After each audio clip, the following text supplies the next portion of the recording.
Welcome everyone.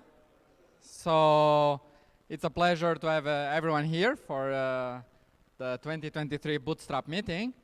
So before I make a few announcements about how things are going to work, I would like to welcome Gerson. So as you know, this is organized as a partnership between ICTP Cypher in São Paulo and Principia, who is a new institute that Gerson is the director, and he will tell us a little bit about, which is the place where we are right now.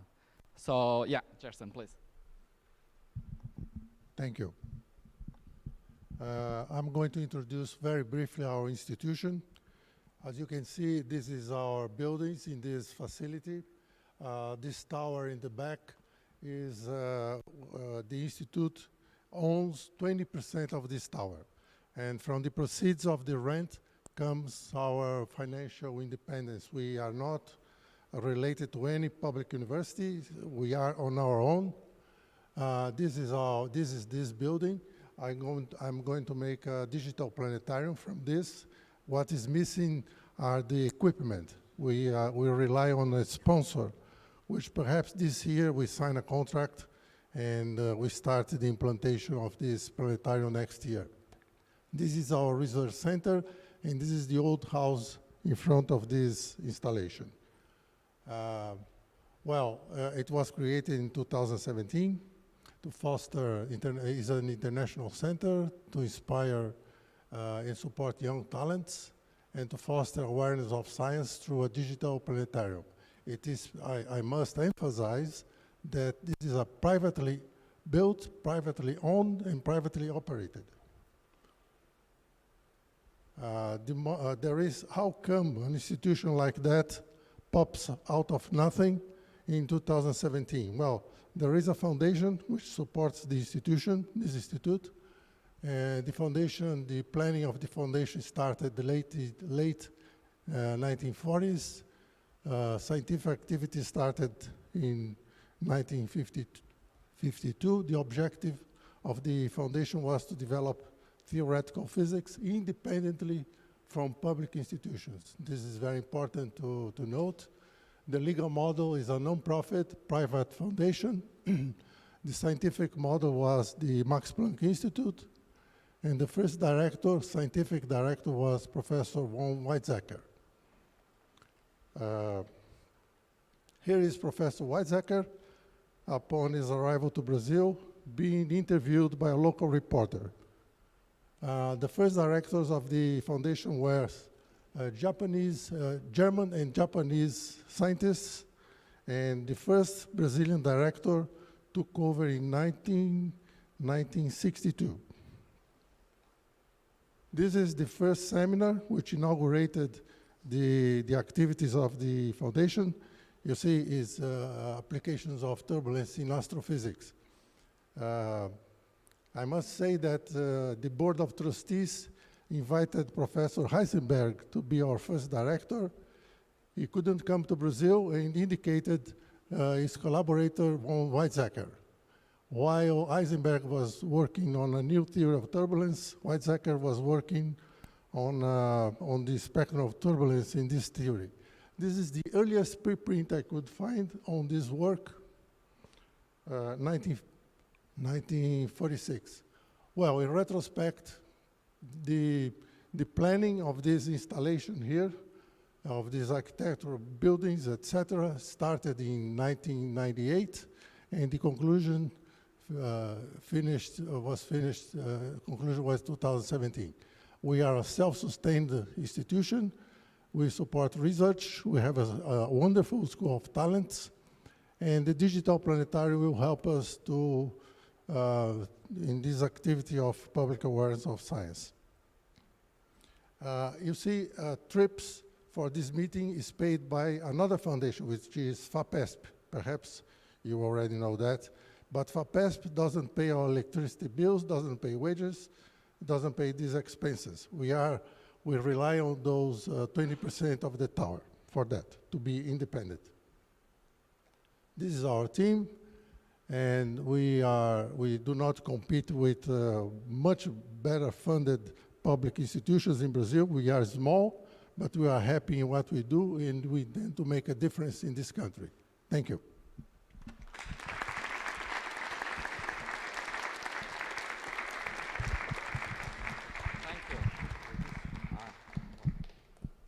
Okay, muito obrigado. Thank you a lot.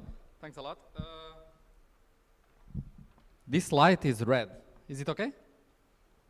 Should it be red? Okay, very good. Okay, so let me make a few practical announcements that are important. The most important of all is the lunch vouchers. So you all got lunch vouchers. They might be attached to your name tag. If they are, be careful not to lose them. So the vouchers, as I wrote in the email, they work in two places. One is a buffet place where you get food and you weight the food, and then you pay based on the weight that you take. And 65 reais, which is the maximum of the voucher, should be enough. I mean, I eat less than 65 and I eat a lot. So 65 should be enough, and if you see that you are paying way less than 65, you can get water, juice, you can get whatever you want to go to 65. So make sure to aim at 64.99. With a few days of experience, you will get there. So there are two places that you can go. This buffet place, which I think is the best quality-wise, and the other one is the hotel, which is just next door, so it's super convenient in case you are in a hurry to come back and discuss more. And that's also very convenient. That one is all you can eat, so you also can get water or juice as well. Okay, so that's about lunch, so don't lose the vouchers. You should have one voucher per weekday plus Saturday. On Saturday, only the buffet place works, not the hotel. Okay? So please count. If there is a mistake, if you get too few or too many vouchers, let us know. We will have one coffee break between the morning talks. That will be a very light coffee break, basically just coffee, because you had breakfast in the hotel in the morning. And then there will be a substantial coffee break at 4:30, and we will see how it works, but we will probably leave food there, and that you can use as a replacement for dinner if you want, or you can just eat a lot and then eat a lot again. That's okay. Up to you.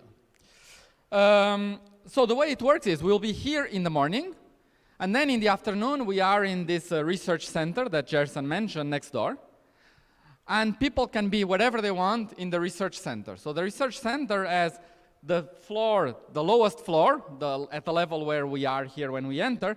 There, for example, there is an auditorium.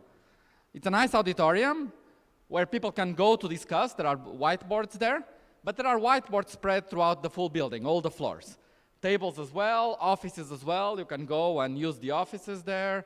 And there's also a rooftop, and if the weather is nice, you can also go there to discuss. We will also put one whiteboard there. And if we need more whiteboards there and less whiteboards in another place during this conference, we can start moving things around. So let us know. We want one or two more in the rooftop. We don't need so many whiteboards in the coffee break area, and we'll start moving things around during the meeting. We can be there until 8 p.m. So I will send an email today, because I said in the email it was 6 p.m., but actually we managed to keep it open until 8, and I will send an email with that information, plus the WhatsApp of me and Francesco. So me and Francesco are the main local organizers. Any question, ask me or Francesco. And I will also, in the email today, send you our WhatsApp in case there's something you need.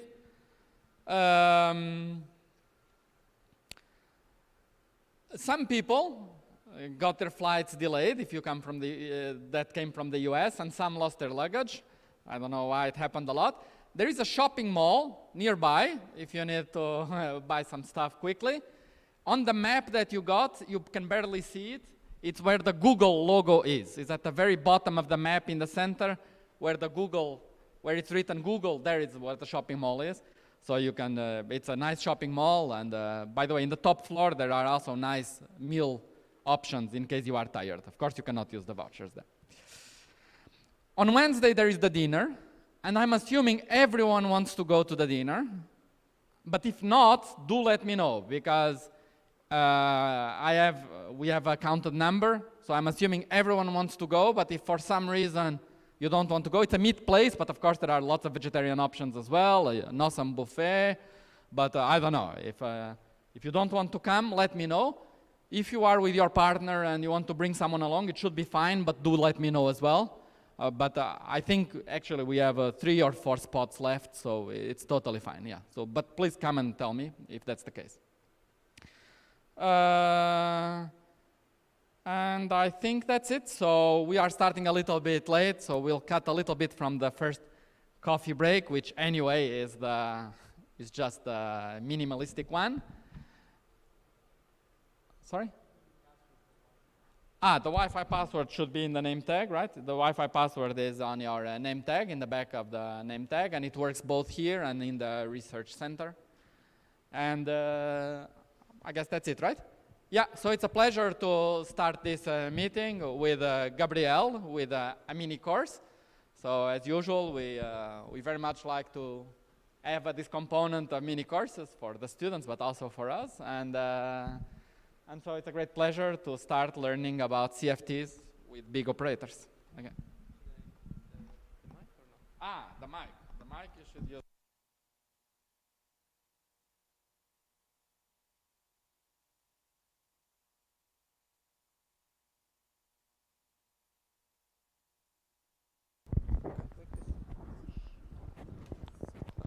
Okay.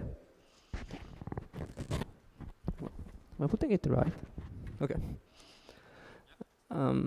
Okay, so thanks a lot for the introduction and for giving the chance to talk. So it's a pleasure to be at the Bootstrap meeting, as usual. So the mini course will be, as Pedro said, about the limit of large internal quantum numbers in CFTs. It's a topic that many of you have already heard of about, but I will not assume any familiarity. So this means it will be a bit boring in the beginning for some of you, unfortunately.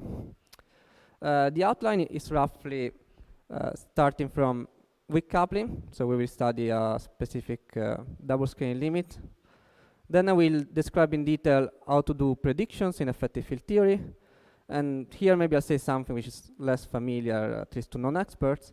And lecture 3, it's a bit of a work in progress, but should hopefully go beyond, well, should be, I want to discuss topics which are typically less discussed, also maybe some open questions that I hope can trigger discussion. So this is okay, so here I wrote some references. They are really for the first 2 lectures. So these first 2 papers are actually, I think, the first papers on the subjects, and they are pretty good. But if you want more reviews, there is a review on the archive, and even though it's a bit self-referential, I think part of this lecture will be inspired to the review I made in my thesis that you find on Inspire. So that was the setup. Okay. The setup is that we'll consider CFTs with internal symmetries. And we will call QIs the global cartons of the symmetry, and therefore plus potentially the spin if you want to include angular momentum. And we will call the lowest dimensional operator in a fixed representation, which is equivalent to a lowest dimensional operator which is the highest weight, so at fixed carton charges, OQ. And the goal will be saying something about correlation function of this form. So K insertion of the heavy operator, where K will be 2 or larger, n insertions of the light operators. So n light operators means operators with quantum numbers of order 1, scaling dimension charge of order 1. And so why we want to do that?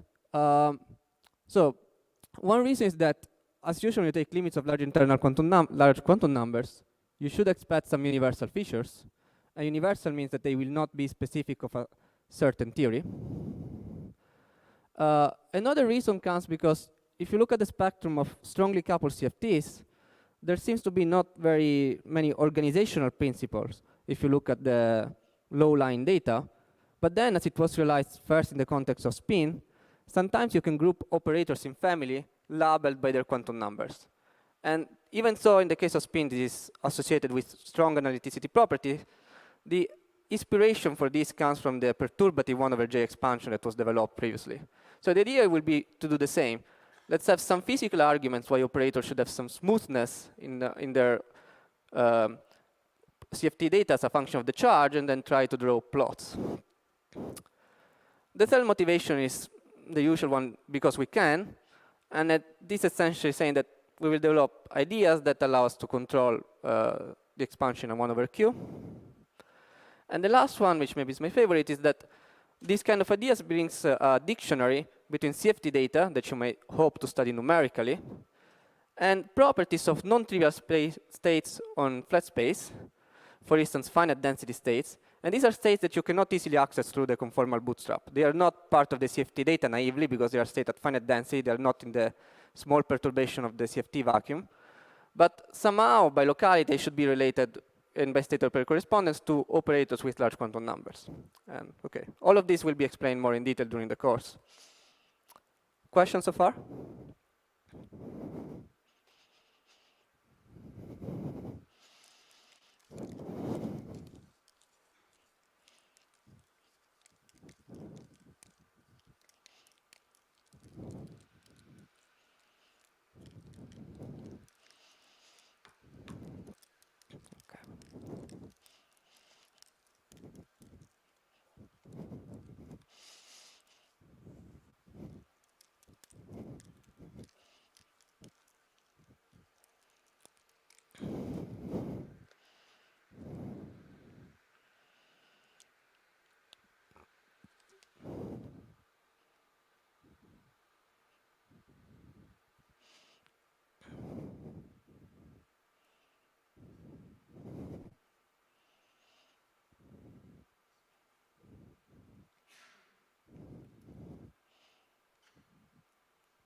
Okay, so let's start with the simplest possible setup, which is the U1 with Fisher CFT, but in D equal 4 minus epsilon, so where epsilon is small, so in the epsilon expansion.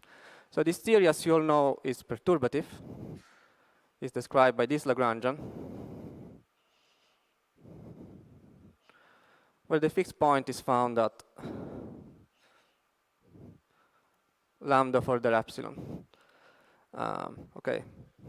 So the goal is computing two-point functions here of the operator phi n.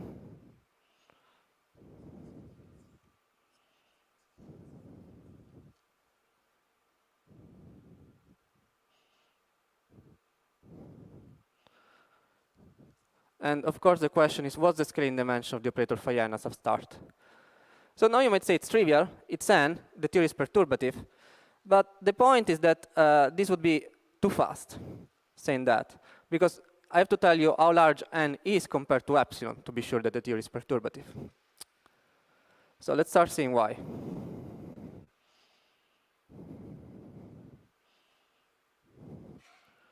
Okay, so you open your Peskin shredder, how do you compute your anomalous dimension?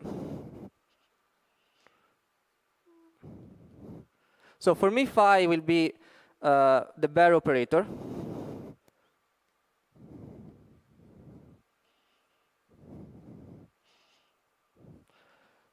So as you all know, what you have to do is to compute the wave function normalization. So you insert phi to the n in a generic correlation function, and you define the normalized operator such that when you extract this factor z, correlation functions are finite, assuming that I renormalize the coupling and the fundamental operator. So let's start doing diagrams. And of course, this should be for any correlation function, so I don't need to specify the other insertions here. But if you like, you can think of inserting any number like n phi bars separated. So let's introduce some notation. So you all know the standard Feynman rule, minus lambda. And I will insert an insertion of the operator phi n with a cross. And this is roughly an operator like this.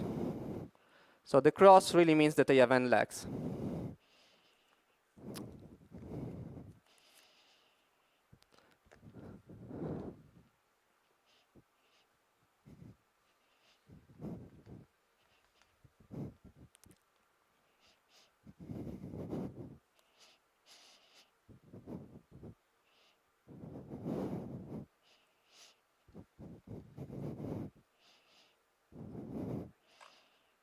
Yeah, so the mic is okay. Okay.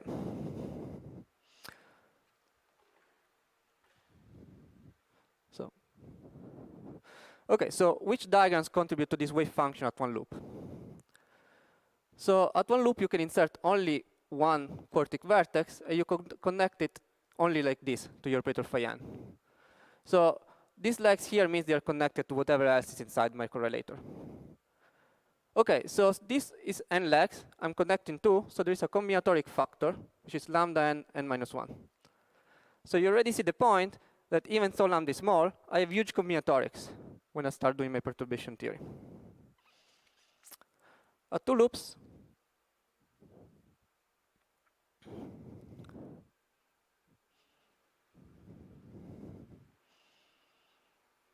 I have the double fish,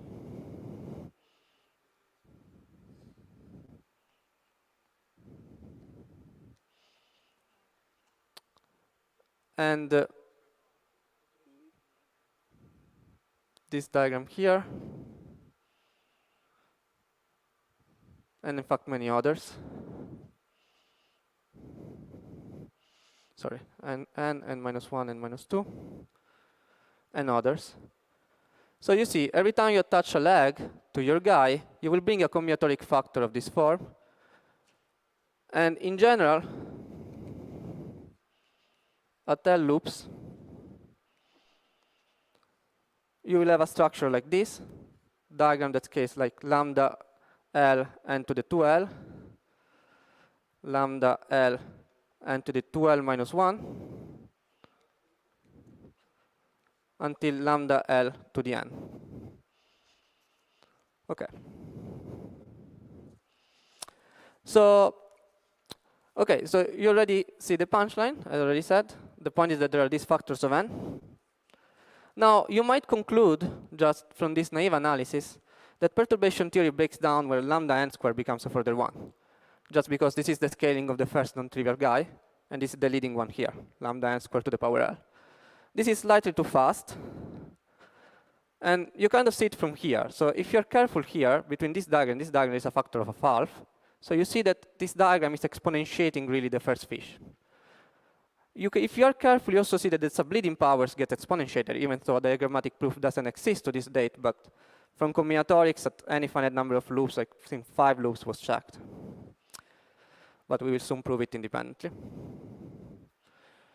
So if you do a calculation, you eventually find that your wave function normalization exponentiate and takes a structure like this.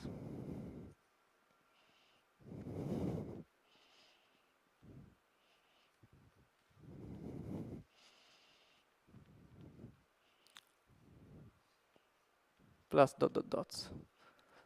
So you see, the leading term goes like lambda n square, subleading like lambda square n cube, and so forth, so on. Therefore, for this calculation to be under control, you need lambda n to be much smaller than 4 pi square.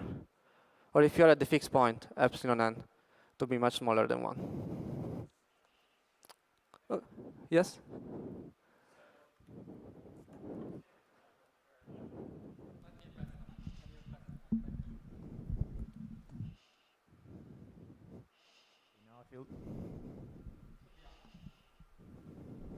One, two, three. Okay. Sorry, I now feel it's too serious for such a simple question. So on your left diagrams, you're attaching kind of more and more fish to the vertex, but at some loop order, you're going to run out of legs if your n is finite. So good. How should I think about this? I mean, so yeah, so let me think for a moment. What's the best way to answer? Right, so this structure here, you're right, cannot persist forever. I mean, at this stage, this will be true as long as if I take n very large and the loop order sufficiently small. As you know, we'll soon comment about double scaling limit, and this actually will pose some constraints on the function, and I will find a double scaling limit, your comment, that you can verify.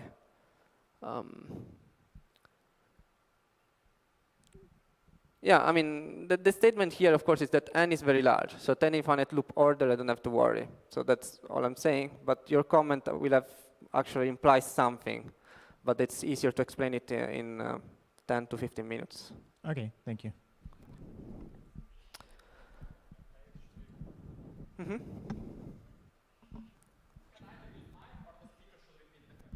Okay.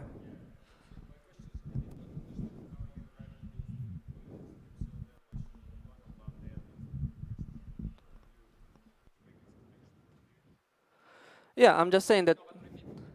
Okay, so Slav is asking, why am I saying that perturbation theory breaks down when lambda n is much smaller than 4 pi square from these arguments? That's correct? So this implies this at the fixed point. Okay? So this first inequality is just the statement that here, I mean, once I know the structure, I can compute this coefficient just from a one loop calculation. This coefficient instead I need a two loop calculation. So if I stop at L order in the loop expansion, this coefficient is smaller than this, only when lambda n is small, and so forth so on. So that's all is impolite. There is, if you're asking me how I proved this, I didn't prove it. I checked it, and I'm giving you as a God-given result. So I'll prove it in a moment, but not with these arguments. So that's also a fair point. Okay, so the anomalous dimension is better written here. Okay. Of course, the wave function normalization is kind of a stupid thing, it's scheme dependent, but we care about it because from Kalan-Zimanzik we can extract the anomalous dimension. And okay, so the formula is the following. You take the logarithm of z, so you see why it's important that things exponentiate, derive with respect to the coupling, multiply by the beta function, and then if you want, you can specialize at a fixed point, but you don't have to. And then the result is like this. So it's n times sum over loop order L, lambda to the L, of course, because the loop counting. But then you have this structure here. You have a polynomial of order n to the L. CL0 n to the 0, where these coefficients need to be computed perturbatively. So this just follows. Okay, so let me just comment a bit on the physics of why this is happening, why this is general. I mean, so far I didn't use anything about internal symmetries, notice. This is true for any multi-legged amplitude. So if I want to compute production of n particle in the standard models when n is of order 1 of the quartic of the X, there is the same problem, famously. It's related to this explosion story that you might have heard. Or in general, if you want to compute a generic high energy state in the standard model, like made of many particles, you cannot do it in perturbation theory. And the reason is roughly a generalization of these arguments, that perturbative expansion only works for small n. And physically, why is that? It's because when you insert an object with n legs, it's roughly inserting an object made of n quanta. Instead, perturbation theory works close to the vacuum, where you have few quanta that can fluctuate, create, destroy. So the physics is just that something that we learned, I think, in the undergrad. When you have n particles that can interact, then this interaction effect can be enhanced just because any particle can interact with all the other. So it's a very basic stuff. But diagrammatically, this is the result. Okay, but the point why I'm discussing this is that in the specific case at hand, we can make progress. And the idea now is to imagine I can compute all the CLL, but not the CLL minus 1 somehow. By some miracle, I'm able to sum all of this. I identify the right diagrams. Then I could group my result in this form.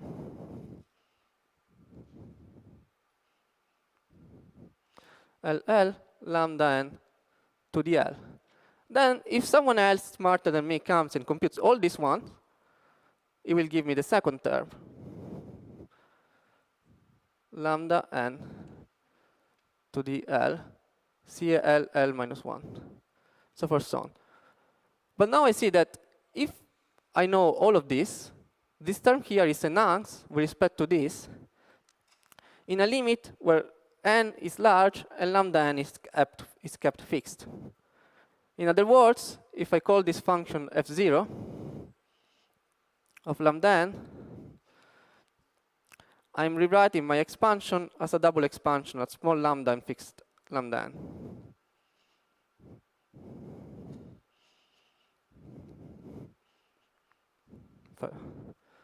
Okay? And if you do another multiply and divide by lambda, this actually can be written like this. Plus lambda, f1 lambda n. Okay, so these are just formal manipulations. But why they are interesting? Because at the end of this formal manipulation, you see that in this formal limit, lambda to 0, n to infinity, lambda n fixed,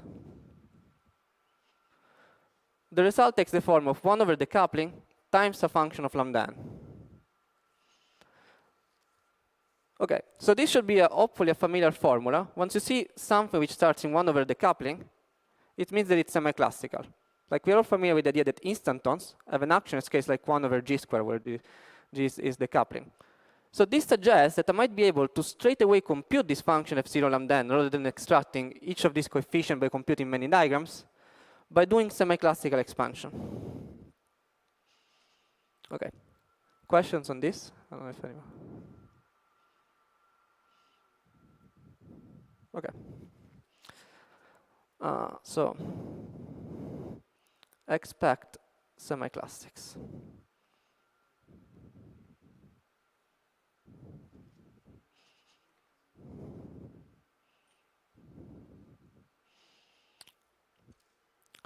Okay, so a familiar example. So another reason to expect semi-classics in this case is that n is a quantum number. And we are familiar that in quantum mechanics, the limit of large quantum numbers entails semi-classics. So the simplest example is the expectation value of the angular momentum, which you all know is h bar square L plus 1. And in the limit when you take L to be macroscopically large, which means L bar over H bar, this reduces to the classical expectation value. Okay, this is a triviality, but it's just to motivate the idea that large quantum numbers are connected to semi-classics.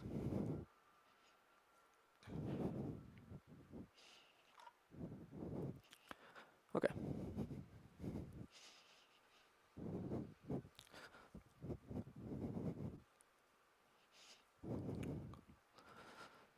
Okay.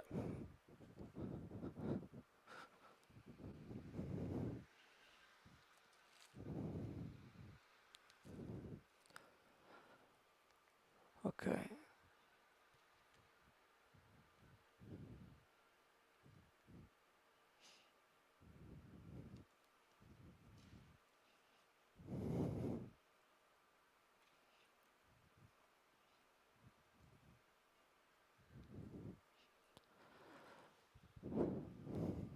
Okay, so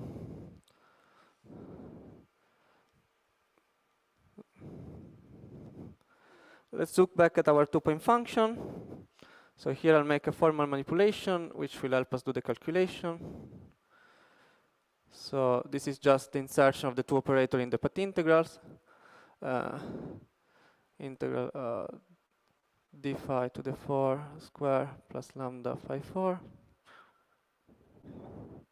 divided the vacuum path integral.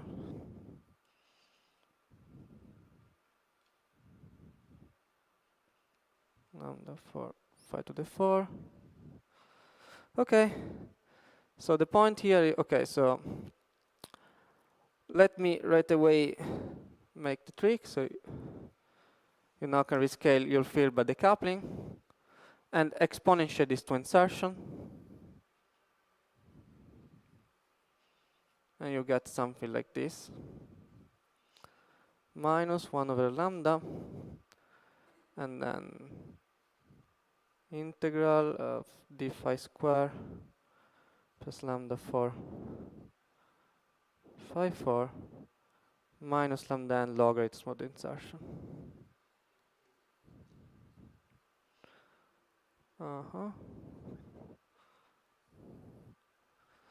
And here the same thing. Sorry.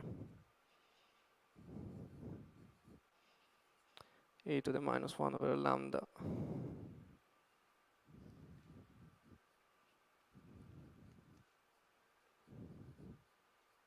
So 1 over 1. Okay, so this is 1, sorry. Okay, so I've done nothing. I wrote the path integral, exponentiating the insertion. I put them here, logarithms. And I rescale the fields. There is a factor 1 over lambda n in this operation. And but now, I mean, it's pretty clear why there should be a semi-classical expansion. So formally, this is a modified action with some source term, which depends only on lambda n. So if you now do saddle point on this modified action, and you do saddle point on the trivial action in the denominator, that expansion will follow by standard saddle points. But one has there is a small caveat in the normalization, which I don't think I will be able to comment about, but okay.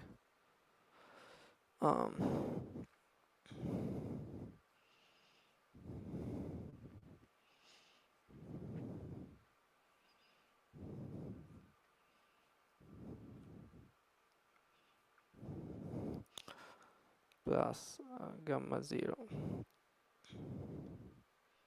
lambda n xif. So xif is roughly to denote the distance.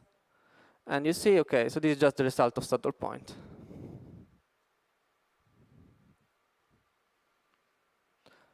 There is a small caveat here that there is this factor lambda 1/2 that appeared out of a sudden when I did saddle point. But that's a standard thing. It actually appears also with standard integrals whenever the saddle point is non-trivial and you have 0 modes. And this saddle point will have 0 modes because there is a U1 symmetry. So you will expand, the saddle point will have some non-trivial expectation value for the field. But because of the U1 symmetry, really will have a family of saddle point over which I have to integrate. And again, if you do, it's a standard exercise to show that this lambda 1/2 appears. But again, you can ask me more, I think, about this factor later. It's too much of a detail at this stage. Yes?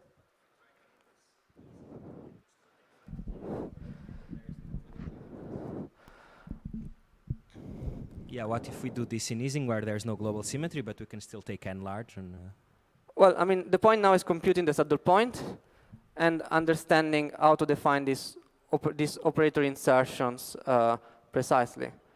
So, I mean, so the answer is that I don't know how to do it. And you will see in a moment why this is easier. So can you comment? So in the beginning, you were very careful by defining finite operators and renormalizing them. Now, in this way of doing calculation, you don't have to worry about. No, I have. Quantum effect. So where is this? So I was going to say. So the point. That's good. That's anticipated my point. So the point is that I never declared that these functions here are finite yet. So the point is that the classical action, in fact, in the dimension regularization, will have a series of Pauli in 1 over epsilon, and you can see it explicitly by doing perturbation theory in lambda n. With functions of lambda n over lambda. And therefore, your wave function normalization square is really the exponential over the divergent part of this gamma minus 1. Okay. So there is no miracle is happening. The fact that it's classical doesn't mean that it's finite. Okay, so it's a great thanks for the question.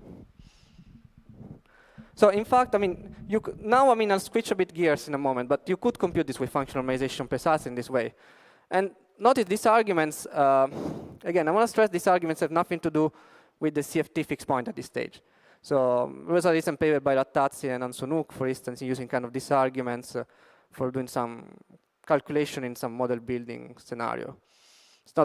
It's much simpler thing than what I'm doing, but still it's worth stressing it.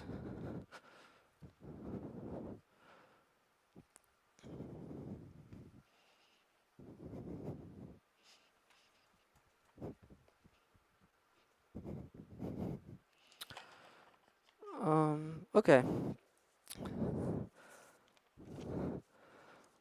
Okay, so let me skip a step.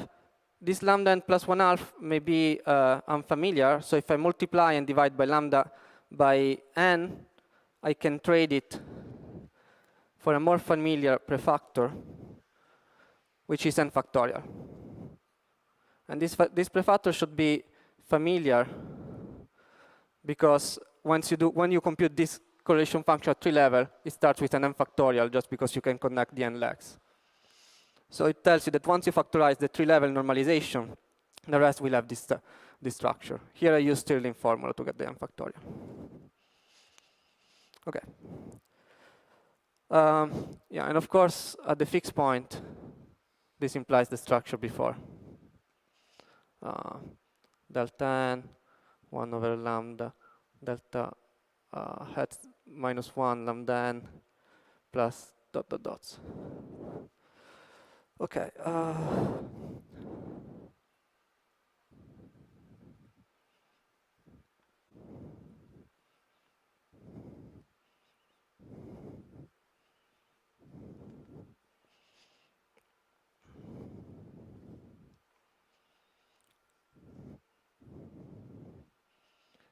X minus xf. Okay, so let's look at our saddle point equation. Phi bar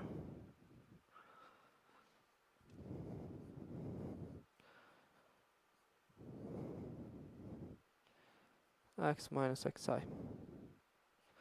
Okay, so if I vary this action with respect to phi bar, I get the standard equation of motion plus the term coming from the source, which is here. It's just a delta function 1 over phi bar, just the derivative of logarithm. Same thing for phi. And notice that the equation of motion for phi has a singularity at xf, and that's a source at xf, and its equation of motion of phi bar has a source at xi. And another important comment is that there is a rescaling symmetry.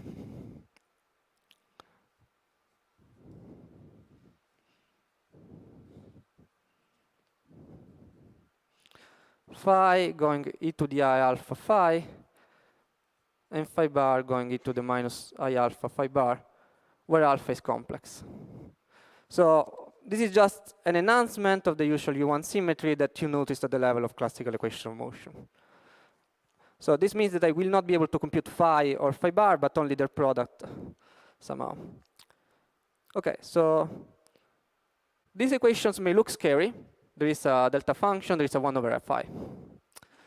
But just also in preparation, and also for what I'll do maybe in the last lecture, it's worth saying what's the saddle point in free theory. Actually, let me skip change Blackboard.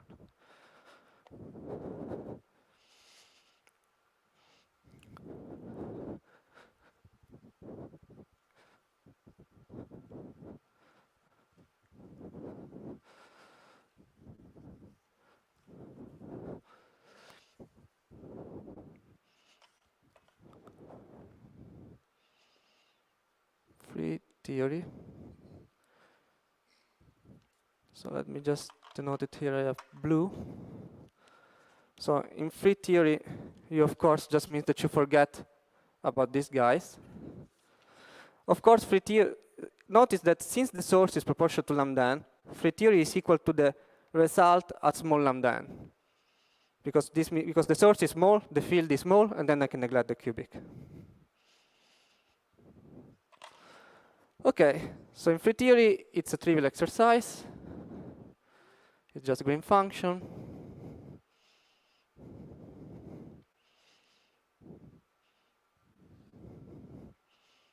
D minus 2 over 2. X minus xi, d minus 2. Phi bar x is the same.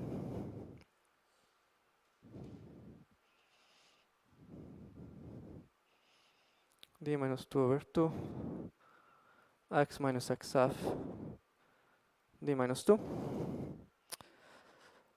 So in free theory, the answer is unambiguous, it's finite. Omega is the volume of the d minus 1 dimensional sphere for me. And these C0 factors satisfy this constraint. They're proportional to the charge.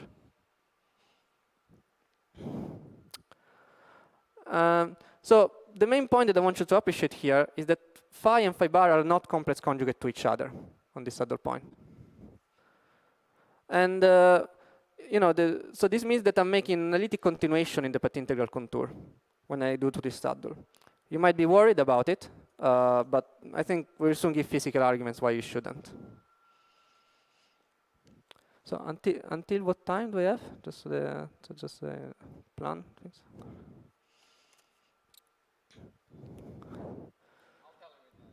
Okay, okay.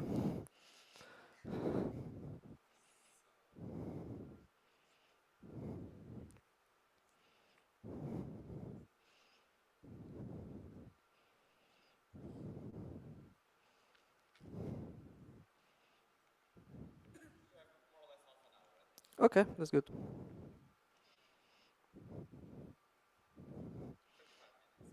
Okay.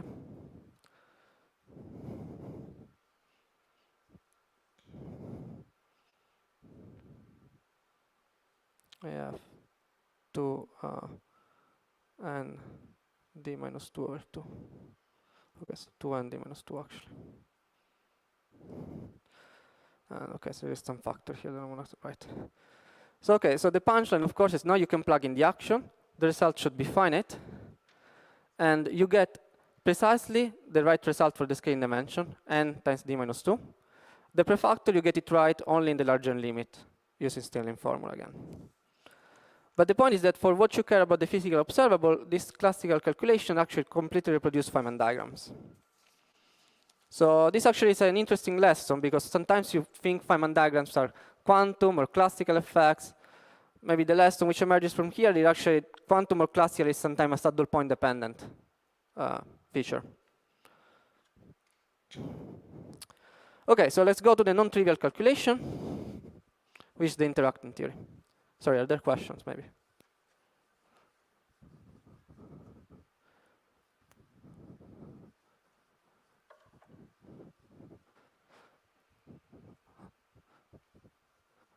Okay, so following Slava's question, I told you that in the interacting theory, I need wave function normalization.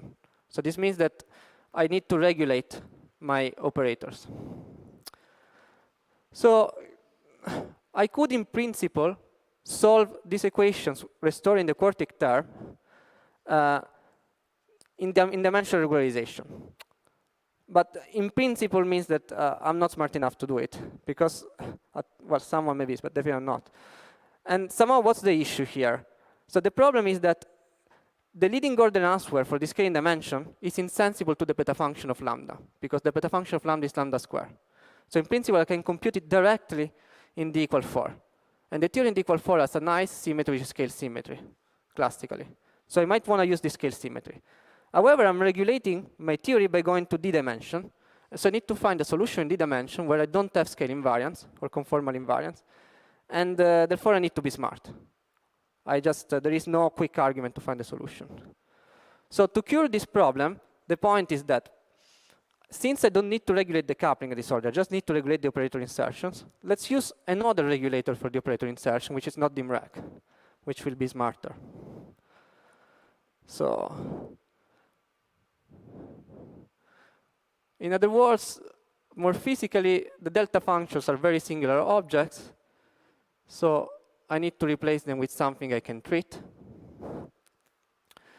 And the idea is that I will cut my path integral, in my path integral, some small balls of radius r around xi and xf. And to define the operator, I'll just define boundary condition, the radius of this ball. And this will be a good definition for the operator. So which boundary condition do we have to impose? One boundary condition is obvious. The operator has charge n. So I have to impose that the current behaves like Gauss law dictates. XIF mu. So this is the U1 current. And since I'm four-dimensional disorder, x minus xif to the 4. Okay, so the other boundary, once I specify this boundary condition, the other one will tell me exactly which operator of charge n I'm considering, the other boundary condition. But you know, what can this ball be? This ball will always be something like phi to the, in this case, phi bar to the n xf. And in general, it will be a linear combination of all the operators with the same charge, given that boundary condition, whatever I specify. So for instance, r square phi bar phi, phi bar to the n xf, plus dot dot dots.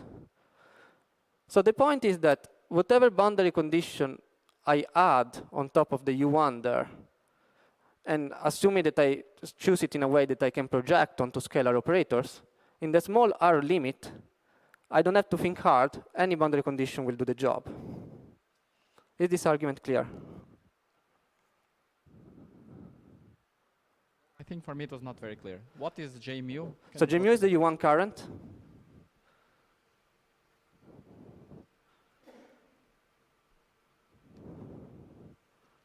So this is phi bar, d mu phi, I think I minus phi d mu phi bar. Okay. So you impose that this current behaves like that close to the ball. Yes. So, And okay. the other boundary conditions, I can tell you right away.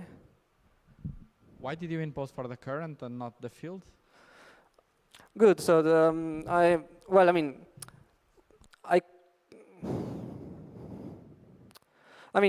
from the current it's easy because you know just from the fact it has charge n that if you use Gauss law around the ball, so it's just you know that the integral of the current around the operator should give you the charge.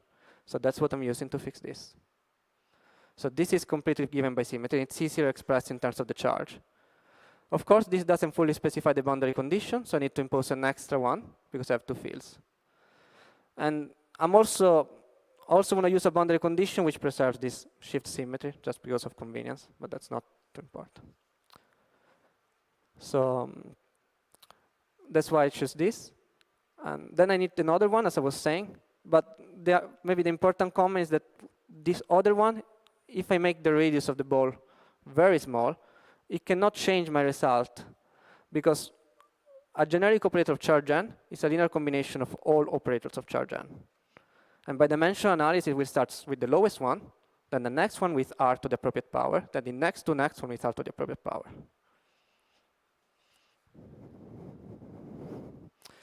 So here I choose this, x minus xif. So I impose the boundary condition directly on phi square. And so this is half, sorry.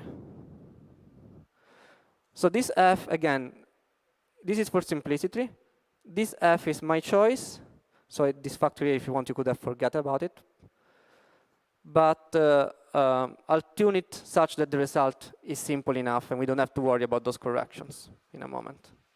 But you can restore it and keep track of the corrections coming from other operators. F is a constant. F is a constant that depends on lambda n. So Slav is asking what is f.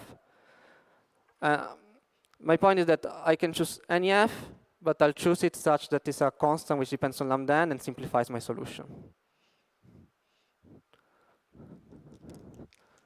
Okay, so how do I find the solution? I think maybe that's the main point I wanted to convey today.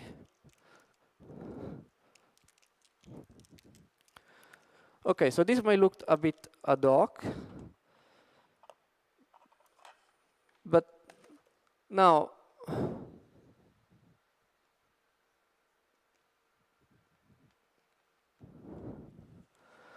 so I'll give you the result and then explain how I arrived to that.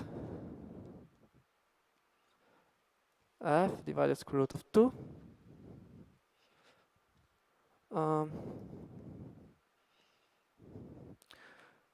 1 minus mu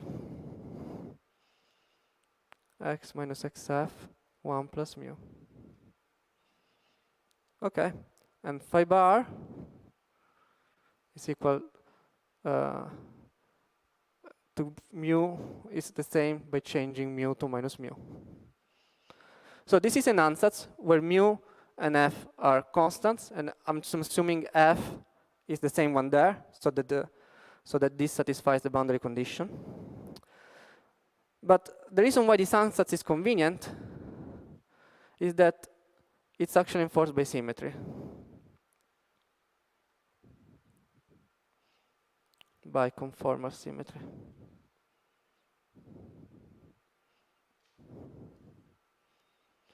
So why? Well, because if, for instance, phi bar phi classical, of course, is nothing but the expectation value of phi bar phi in the path integral. And similarly, the current classical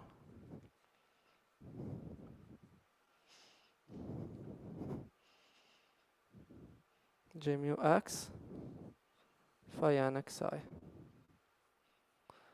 Okay, so how did I arrive at this equation? So that's what I want to explain. Well, if you look at this equation, okay, it looks simple, but how do I have a PDE to solve, and then you might say you need to work very, very hard to find this solution. But actually, if you remember that what you want to compute is the path integral in the presence of two primaries, then what is the classical saddle point? The classical saddle point is the expectation value of the operator, and therefore represents a 3-point function. But this is fully fixed by symmetry. So if I multiply phi and phi bar classical, I should obtain the standard form of a 3-point function. And similarly, if I multiply phi bar d mu phi plus complex conjugate, I should obtain the standard form of this 3-point function. So this completely fixes this ansatz up to the rescaling symmetry. I don't want to do the same with phi because phi is charged, so you would have to consider phi bar n plus 1 here, but you could.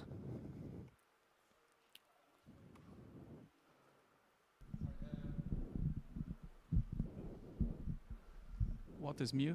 Oh, thanks. Yeah, so mu and f, they will be determined by the equation of motions in a way that I will say in 2 minutes.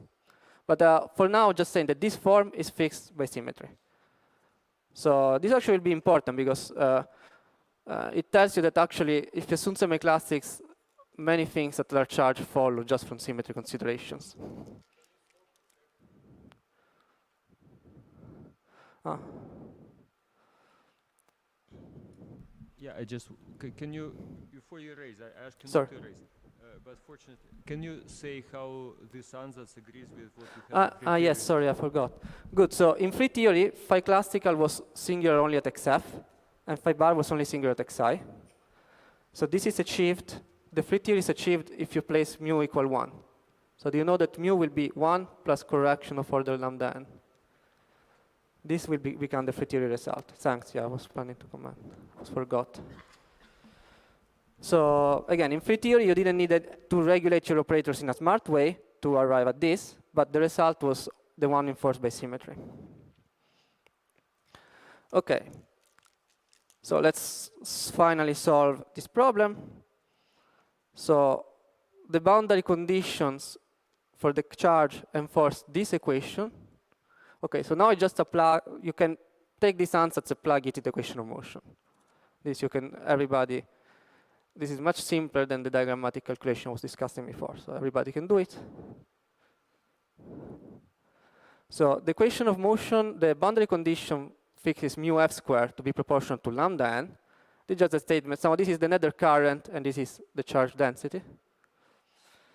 And the equation of motion give me another constraint, which is mu square minus 1 lambda for f square.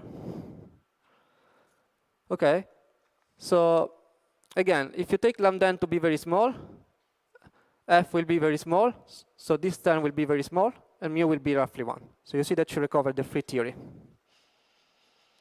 But okay, so these are algebraic equations now, so we turned our PDEs into algebraic equation, and now you can solve them. I'll just do one step for you. So if you replace f squared from here and plug it there, you get a cubic equation in mu.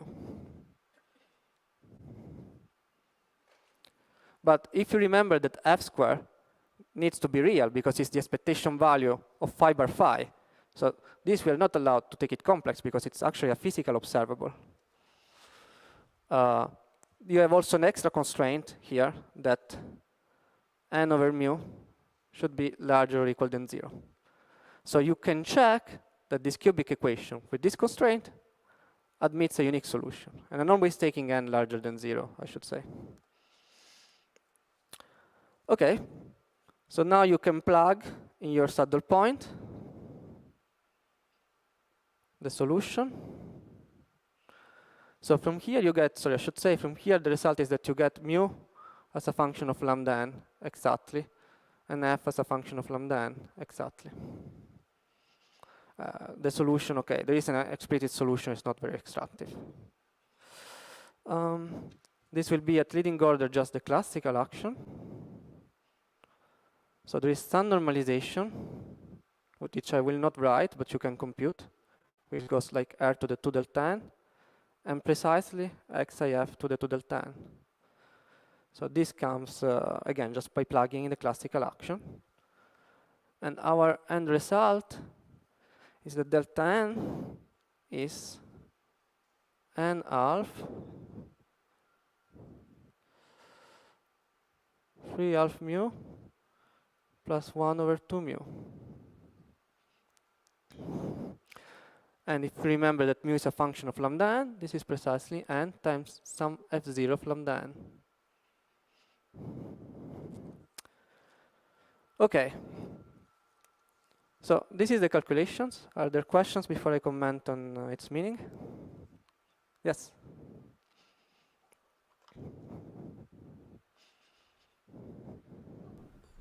Did you turn it on? How did you argue that at leading order in lambda there's conformal symmetry, or I didn't really? So the point that the scaling dimension, we know we'll have a function n f lambda n plus f lambda n plus 1 over n f lambda n, right? Yeah. So the beta function of lambda is of order lambda square. So the rounding of the leading term only affects the subleading term here. I see. Thank you. So notice this is somehow saying that the anomalous dimension is scheme independent in the leading order in the double scaling limit.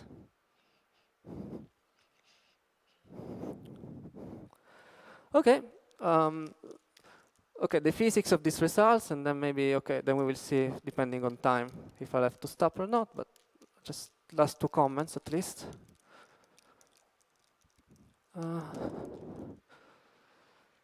Okay.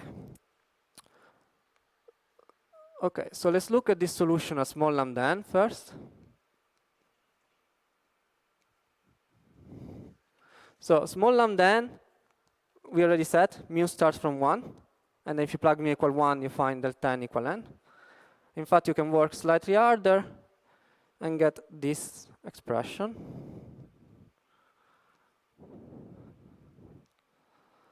For pi square, I think square. No, 4 pi square plus, okay, 16 pi square. So you can expand that function of lambda n at small lambda n. This is a 16, I'm sorry. And you can compare with a diagrammatic calculation. So diagrammatic calculation gives you the result in a loop expansion of small lambda.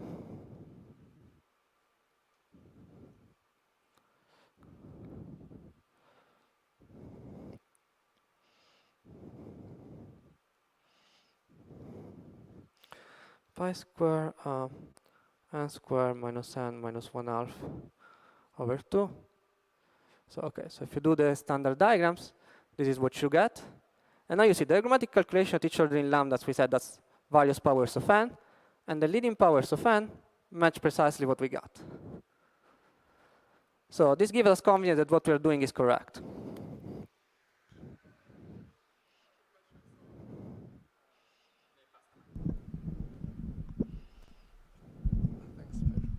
So when you chose the saddle, so how can you comment on so because there are 3 solutions to mu, so but how with constraint n over mu larger than 0, there is a unique solution. Okay, thank you. Right.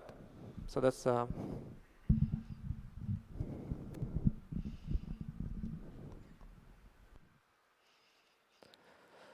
okay. So So you might say, we knew to compute this term. We are not so interested in that. So let's look at the other regime, which is more interesting, of course, which lambda n much larger than 4 pi square. And so, by the way, a comment that function of lambda n, I expand, this is kind of a 't Hooft expansion, and a typical feature of 't Hooft expansion is that they have a finite radius of convergence. Here it's reflecting the fact that the terms of this series have alternating sign, if you keep looking at them. It's very typical, for instance, in the 't Hooft limit of n equal 4. And you can compute that also the radius of convergence exactly in this case. It's something, but it's roughly given by what you expect from the loop counting. Maybe there's a factor of 3 difference. So in this regime, let me go back to the equation of motion. This regime, this term is huge. So this means that f is huge. So if I plug it here, this means that I can forget about this guy. And I can forget about this guy here. And therefore, for lambda n much larger than 4 pi square, I get that mu goes like lambda n to the 1/3. So here you see explicitly there is a unique solution, because other solution would have complex mu and therefore complex f, and this is not allowed. So, okay, let's use this knowledge. Let's plug it here. Again, at leading order now I can forget about the subleading term. This goes like lambda n to the 1/3. This goes like n.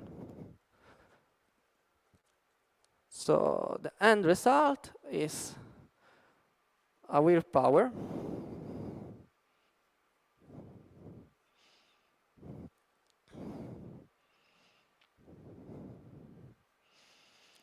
Lambda n over 8 pi square 4/3.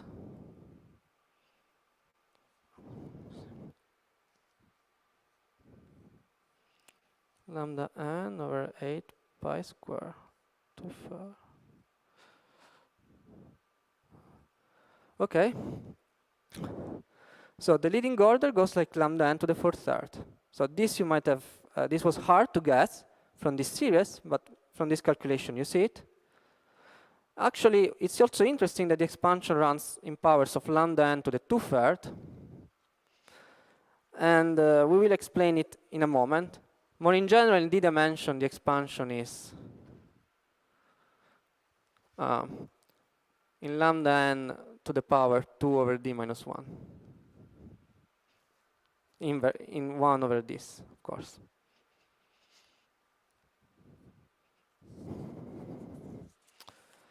Okay. Questions on this? Okay.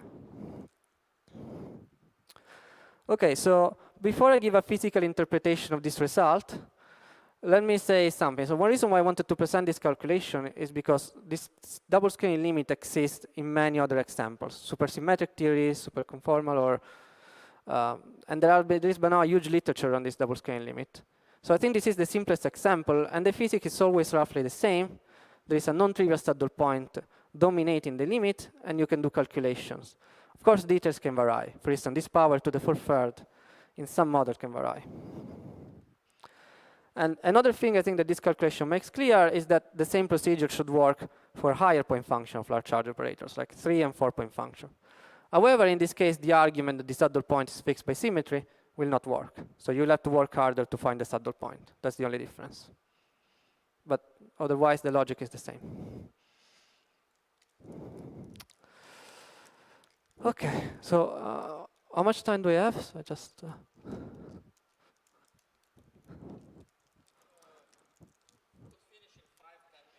Yeah, that would be great. Yes, I think that's perfect.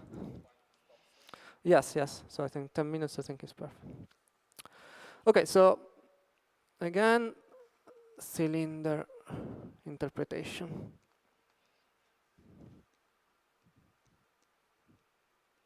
Okay, so let's understand physically these powers. So you all know that in CFT, you can make Weyl transformations. So I don't know if I need to write these details, but I'm doing it.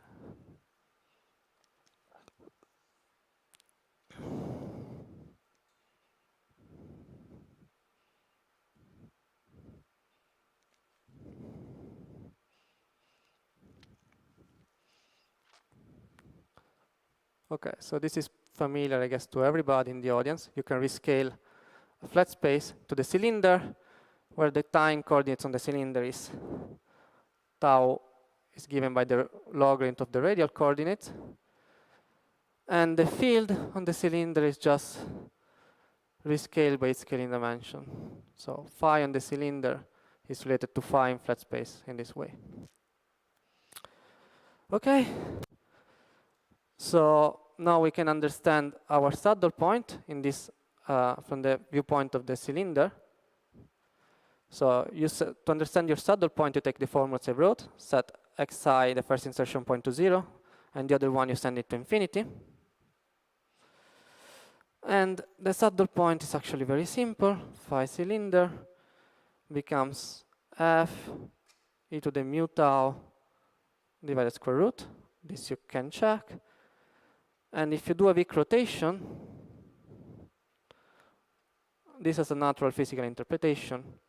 It's just a scalar field oscillating in time with frequency mu. And you can check that in this Lorentzian cylinder coordinate, phi bar cylinder is actually just the complex conjugate. So this justifies the analytic continuation of the contour I did, because in these coordinates, the two fields are naturally complex conjugate and have a natural interpretation as homogeneous plane waves. The basic point of this solution, so we commented before that this solution is fixed by symmetry, and now we see that from the viewpoint of the cylinder, this has a natural interpretation from the symmetry breaking viewpoint. So this solution is breaking time translation, the U1 symmetry, and is leaving a linear combination of the two unbroken. So the solution is breaking U1 because the field phi as a vev. It's breaking time translations because it depends on time. But if you make a shift in time and then a phase shift of phi, the two can cancel out. So that's the meaning of this. And this is what is called a superfluid breaking pattern. So we saw that the saddle point imposed by conformal symmetry implies a superfluid breaking pattern on the cylinder. So I think this is an important point. Okay. So now let's explain this power lambda n to the 4/3, and then I think I can move to a closure quickly.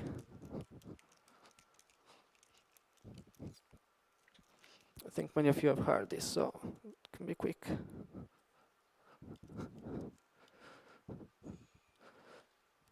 So now, what is an operator on the cylinder? An operator on the cylinder is just a state on the sphere. So there is state operator correspondence. Phi n on the vacuum creates a state for the theory quantized on R times SD minus 1. So this state has a charge density, which is obviously the charge divided the radius of the cylinder to the appropriate power. So notice that contrary to standard CFT literature, I'm keeping track of the radius of the cylinder, which is just a factor in the Weyl rescaling, but it makes dimensional analysis very clear. And so now, in the limit in which n is large, this is much larger than 1 over the volume of the sphere. So this is the dominating scale. Now, the energy density of the state is delta divided RD.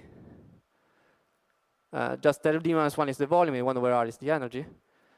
But now, by dimensional analysis, this should be set by the largest scale compatible with this dimensionality. So it should be J0 d over d minus 1, or if you write it in terms of n, and d over d minus 1. So if you specialize to d equal 4, this is the scaling you should expect generically, and that's precisely what you got there. It's just a dimensional analysis argument with the only assumption is that there is no cancellation once you compute the energy density.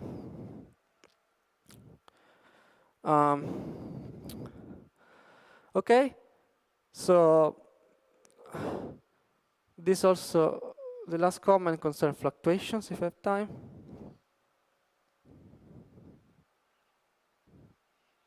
One plus R of X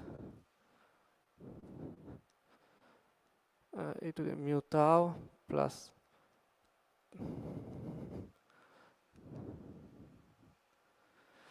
okay, so our saddle point was breaking U1 symmetry, so I naturally parameterize the fluctuations around the saddle point with a radial mode and a Goldstone mode. And okay, I think I can skip the action, but you can now compute the spectrum of these guys in the cylinder on the for these fluctuations. And of course, the spectrum is naturally organized in harmonics. So you'll have two modes, omega plus L and omega minus 1 L. But the important point is that one of them is gapped, and is gapped by 6 mu square minus 2 over r square. And in the limit in which lambda n is very large, this is gap grows, lambda n to the 2/3 over r, which is precisely what you might have guessed by dimensional analysis. So 1/3, sorry. This is square root, which is precisely what you might have guessed by dimensional analysis, J0 to the 1/3 in the equal 4. The other mode cannot be gapped, however, because it's a Goldstone mode. Of course, we are on the sphere, but the physical statement is that, so there is no symmetry breaking, but the physical statement is that its gap cannot grow with mu. It can be at most 1 over the radius.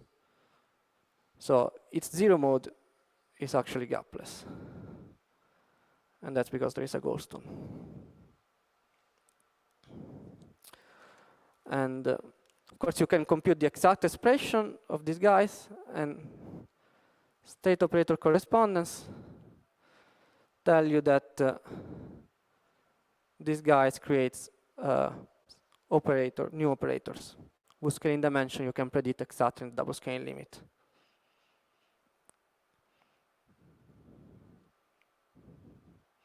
Omega plus L plus n minus L, omega minus L.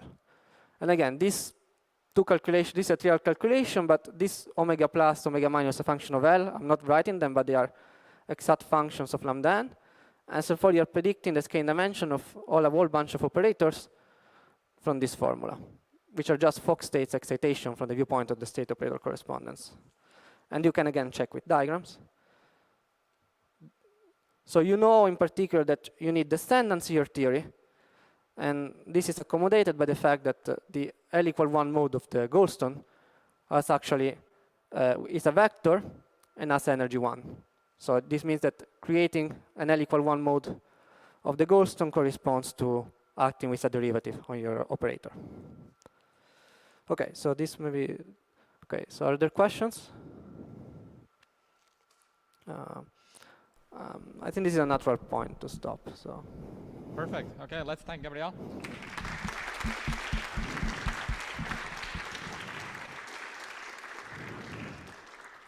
Okay, one quick question. Yeah.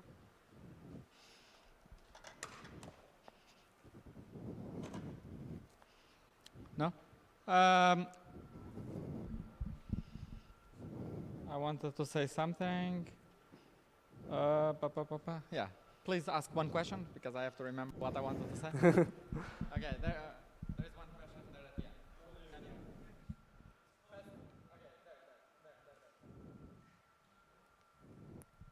end. Does this conformal dimension, when lambda times n is much larger than 4 pi, also has finite radius of convergence? This expansion in fractional powers.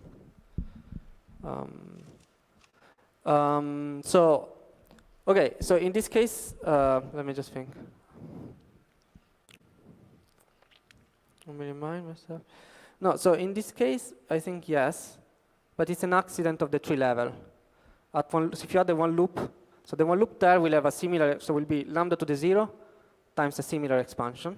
And that actually doesn't have, the series is asymptotic in that case. So the general feature of this large charge expansion is that they are asymptotic.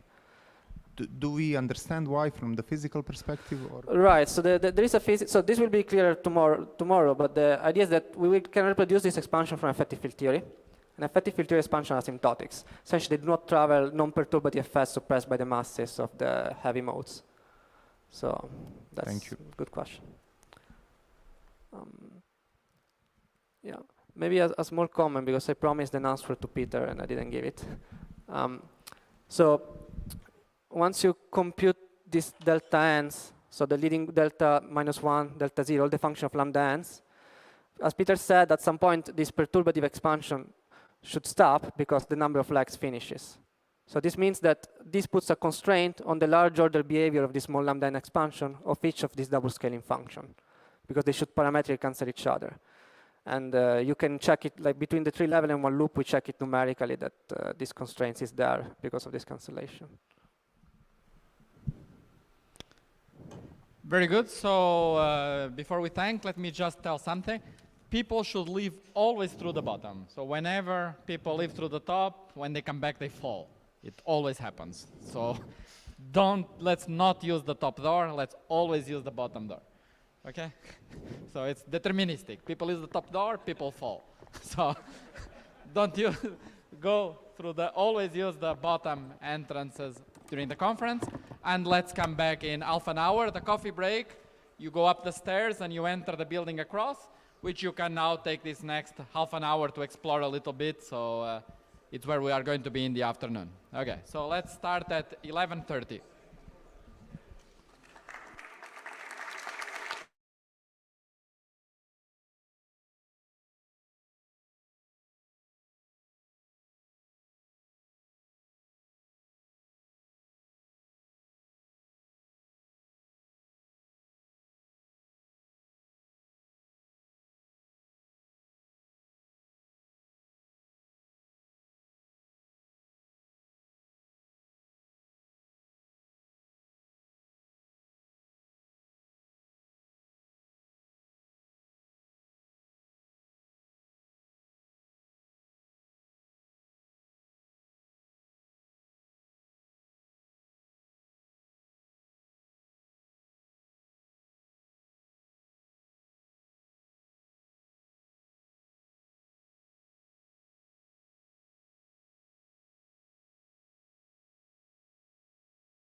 of the program. Let me just remind you, in case I forget for the next speaker, so one of the few very strict rules of this otherwise very informal meeting is that the talks should be whiteboard talks or blackboard talks. So otherwise, we of course want to keep it maximally informal. So let's have Petar tell us about light ray operators, and of course do ask lots of questions during the talk. All right, thank you very much for the invitation to give this first talk. It's a pleasure to be back in Sao Paulo. I haven't been here for a little while, and it's as nice as I remember, probably even nicer.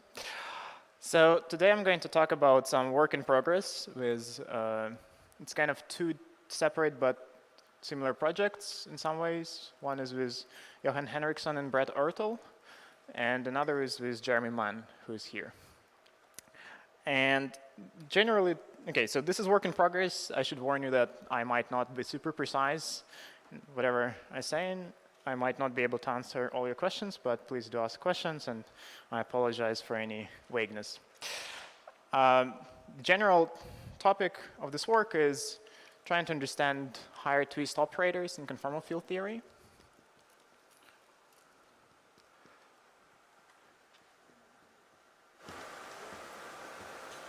Or higher twist states. So let me first define what I mean by that. For a long time, we have this understanding that in a conformal field theory, if we have two operators, two primary operators, say O1 and O2, then, okay, these operators O1 and O2, they may be scalar, may have some spins. For a second, we might imagine for simplicity that they're scalars, but later I will want them to have spins as well. If you have two such, just any two primary operators, we can construct a family of new operators, which we often denote like this, with some subscripts J and N, which kind of schematic way of thinking about these operators is that this is kind of like, I'll put this in quotes, O1, J derivatives, and N Laplacians acting on O2, plus some descendants to make this a primary, so plus some total derivatives. And this is a schematic equation, of course, because you're not supposed to multiply operators at the same point in the conformal field theory, but the claim is that this makes sense in some way at large J. And moreover, we can say something about the quantum numbers of these operators. So they have spin J, but also we can predict something about their scaling dimension. The most convenient way to phrase it is in terms of twist. So if these operators have twist tau1 and tau2, where twist is defined to be just the difference between the scaling dimension and spin, then this operator will have twist which is approximately tau1 plus tau2 plus 2n, and there's going to be some kind of 1 over j type corrections. So the point is, they're not exactly 1 over j, they're going to be 1 over j to some power, but the main point is that they're suppressed at large spin. And there's a lot of stuff that we understand about these operators. We can write formulas for these corrections. There are many nice ways of doing it. But if you treat this as a tool for approaching kind of the spectrum of general conformal field theories, it only gets you so far, because, what should I say? Well, it's probably a bit hard for me to explain right now what the limitation is, but clearly, let's say, let me start with an operator, something like sigma in 3D Ising. Then I can form this so-called double twist family, sigma sigma j, and let me put n to be 0. Then this is a nice family of operators of twist approximately 1, which includes, for example, stress tensor and other like broken higher spin currents. And studying this from this point of view using Litecoin Bootstrap is very nice and gives you some predictions about the anomalous dimensions of all these things. But of course, if you go to higher twists, you have to deal with operators which can be obtained by taking kind of iterating this procedure like this, and so on. You could take more of these double traces. And in general, we call these operators multi-twist. And we don't understand them very well. And the goal of this talk is going to be to say some things about them which are hopefully new and kind of progress our understanding of them a little bit. Now, before I go there, I want to also mention another point of view on this, because this kind of double twist discussion, it works in some, you can make it precise in some, at some level, but if you're trying to understand something new, we're going to be limited by this language. So another way we can approach these operators is, for example, in perturbation theory. We can just take some CFT which has a small coupling and study these operators perturbatively. So one such example would be Wilson-Fisher theory. So like I'll take the simplest one, which is Z2 or Ising in 4 minus epsilon dimensions. And there, we have some Lagrangian, which is partial phi squared. There is some quartic coupling. And we can use our fundamental field to build these operators. And the simplest kind of operators, leading twist operators, any spin, are these operators built out of 2 phis, normal ordered with some total derivatives to make them primaries. But also we can build analogs of these higher twist operators by simply using more fields. So we can take phi, a bunch of derivatives, phi, more derivatives,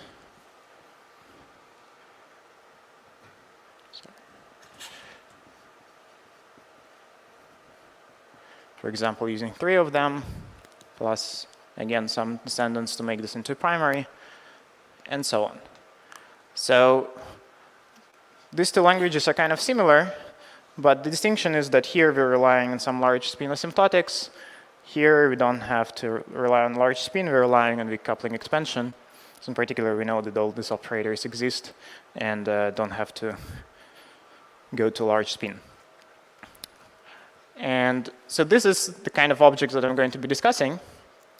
And to explain the sort of questions that I want to answer, let me try to make a plot. So it's a whiteboard talk, and I don't have a slide, so I'll do my best in making this plot. If you take, for example, this kind of operators built out of 3 phis, so something built out maybe out of 3 sigmas in this language, you can ask, okay, what is their spectrum in the sense of where do you put them on the plane where one axis is tau and the other axis is j? From this point of view, we know that, for example, one thing that we can do is to take, say, sigma sigma with j equals 0 and n equals 0, supposing that that exists, and then add another sigma. So we could, for example, look at things like, or let me use phi instead of sigma. So we could take, phi phi whose index is 0, 0, and add here some spin j 0. Or we could take phi whose index is spin 2 and 0, then j 0, and so on.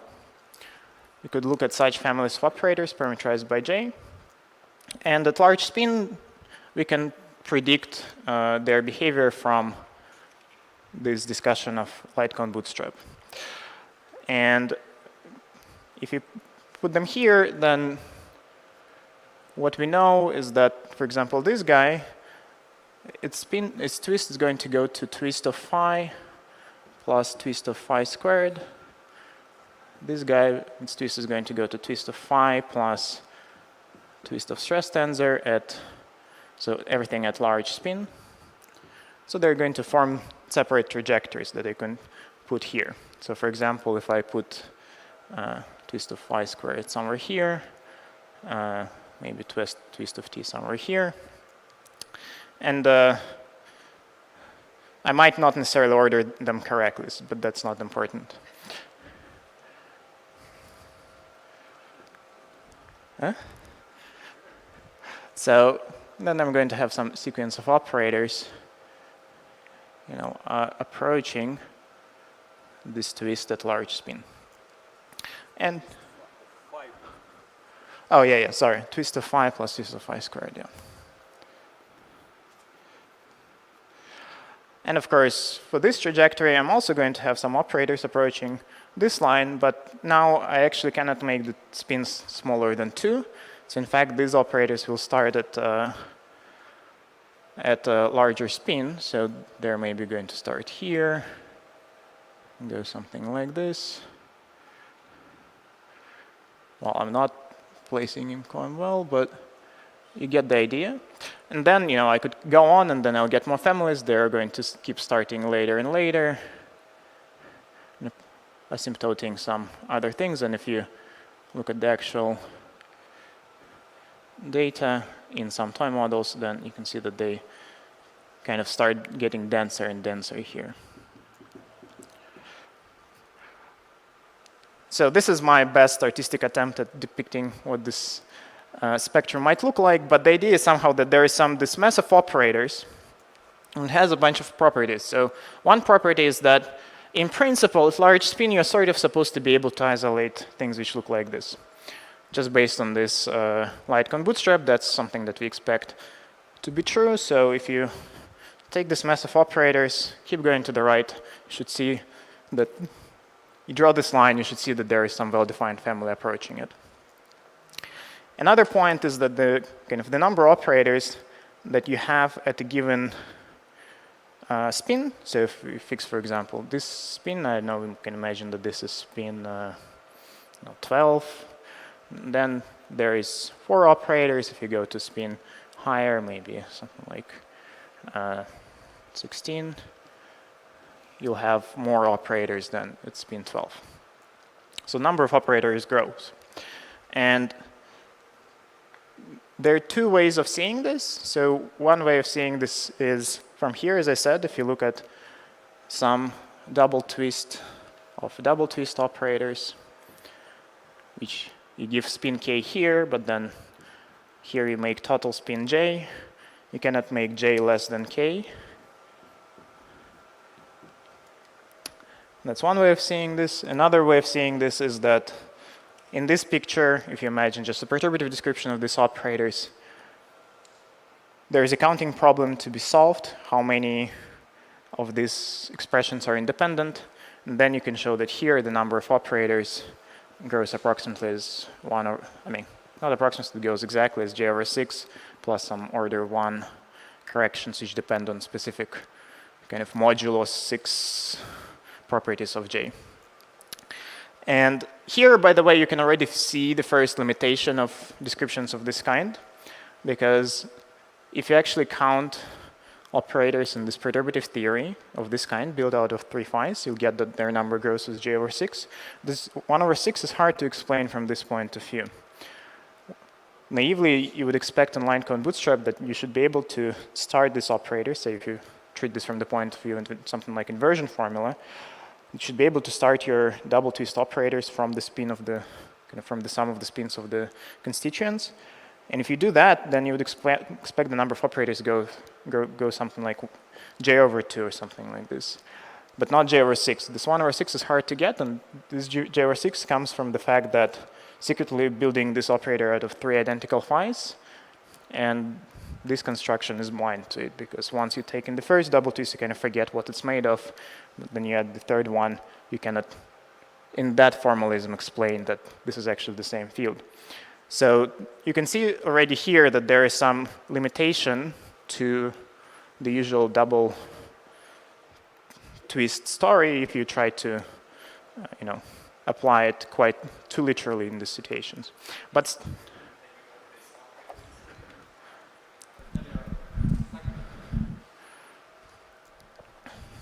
could there be triple twist operators built out of 3 copies of phi that cannot be produced as a double twist of a double twist?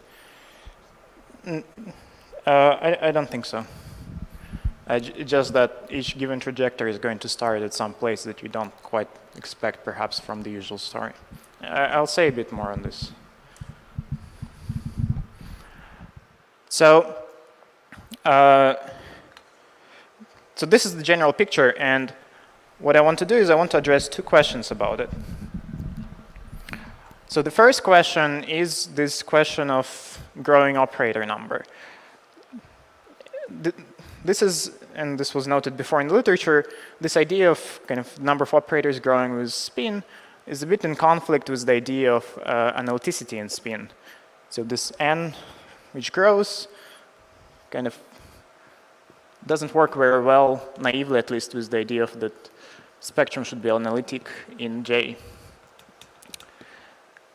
So starting from perhaps the work by Simon Korn-Hod, on inversion formula, we know that, at least we expect that all these operators should arrange into some sort of Regge trajectories.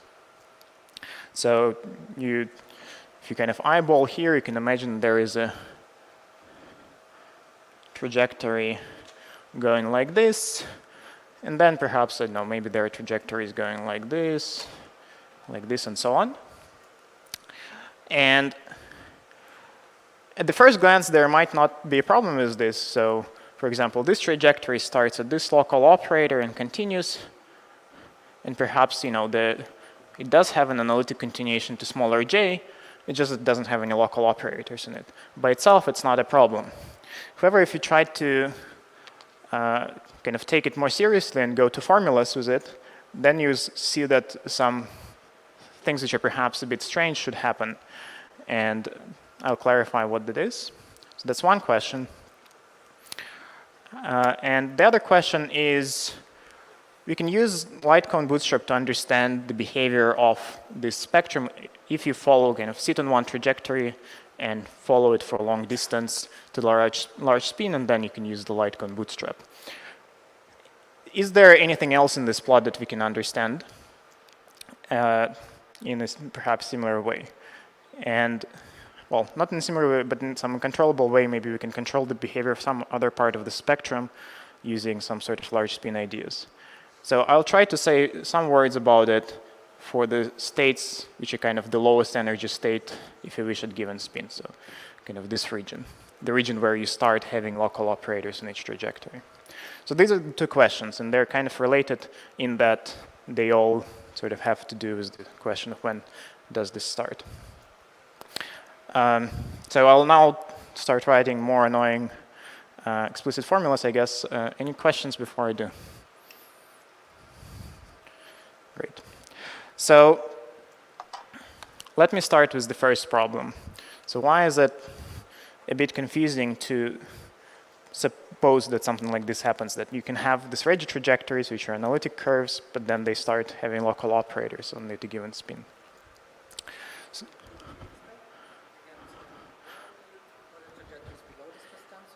sorry?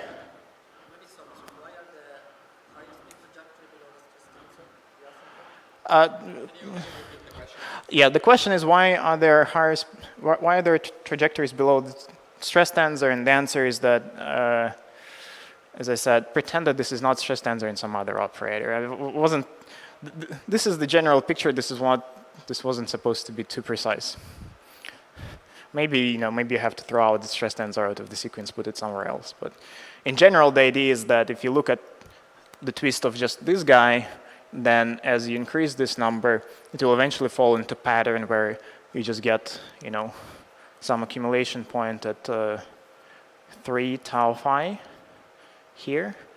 And then from each of these points, you can draw a line, and then you're going to have something asymptotic to that line. And that's the general picture. Yeah. You're right, of course, that stress tensor has the lowest twist, so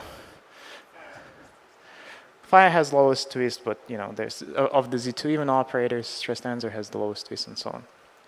So maybe, maybe this is the spin 4 guide where it will start working.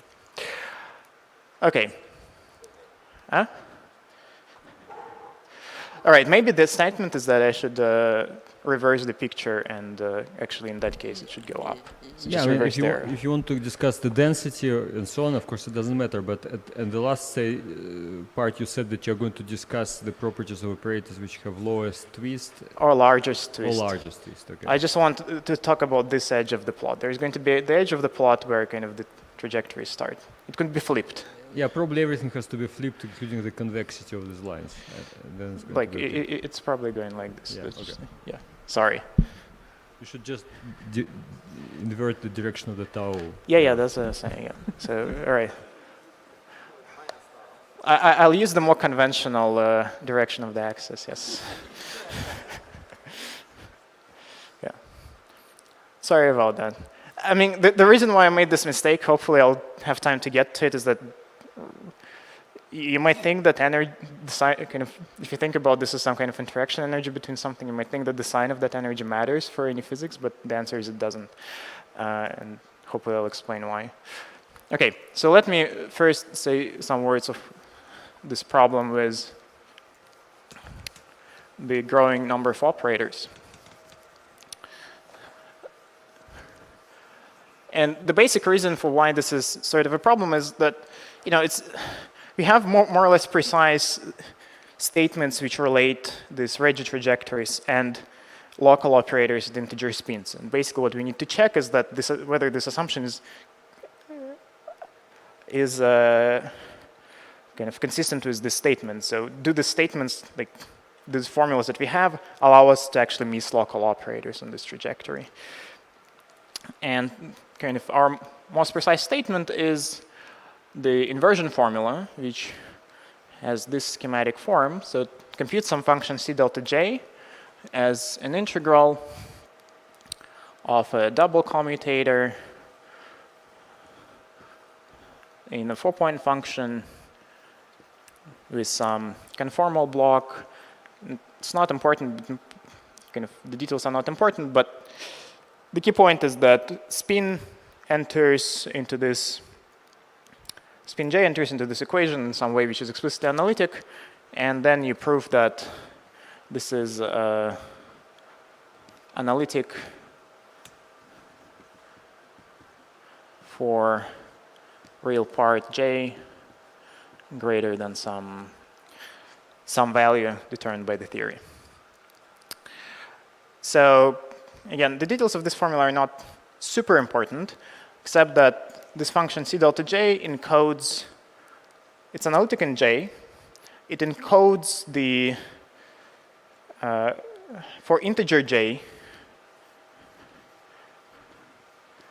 it encodes the contributions of local operators to this correlation function that you're integrating in a way that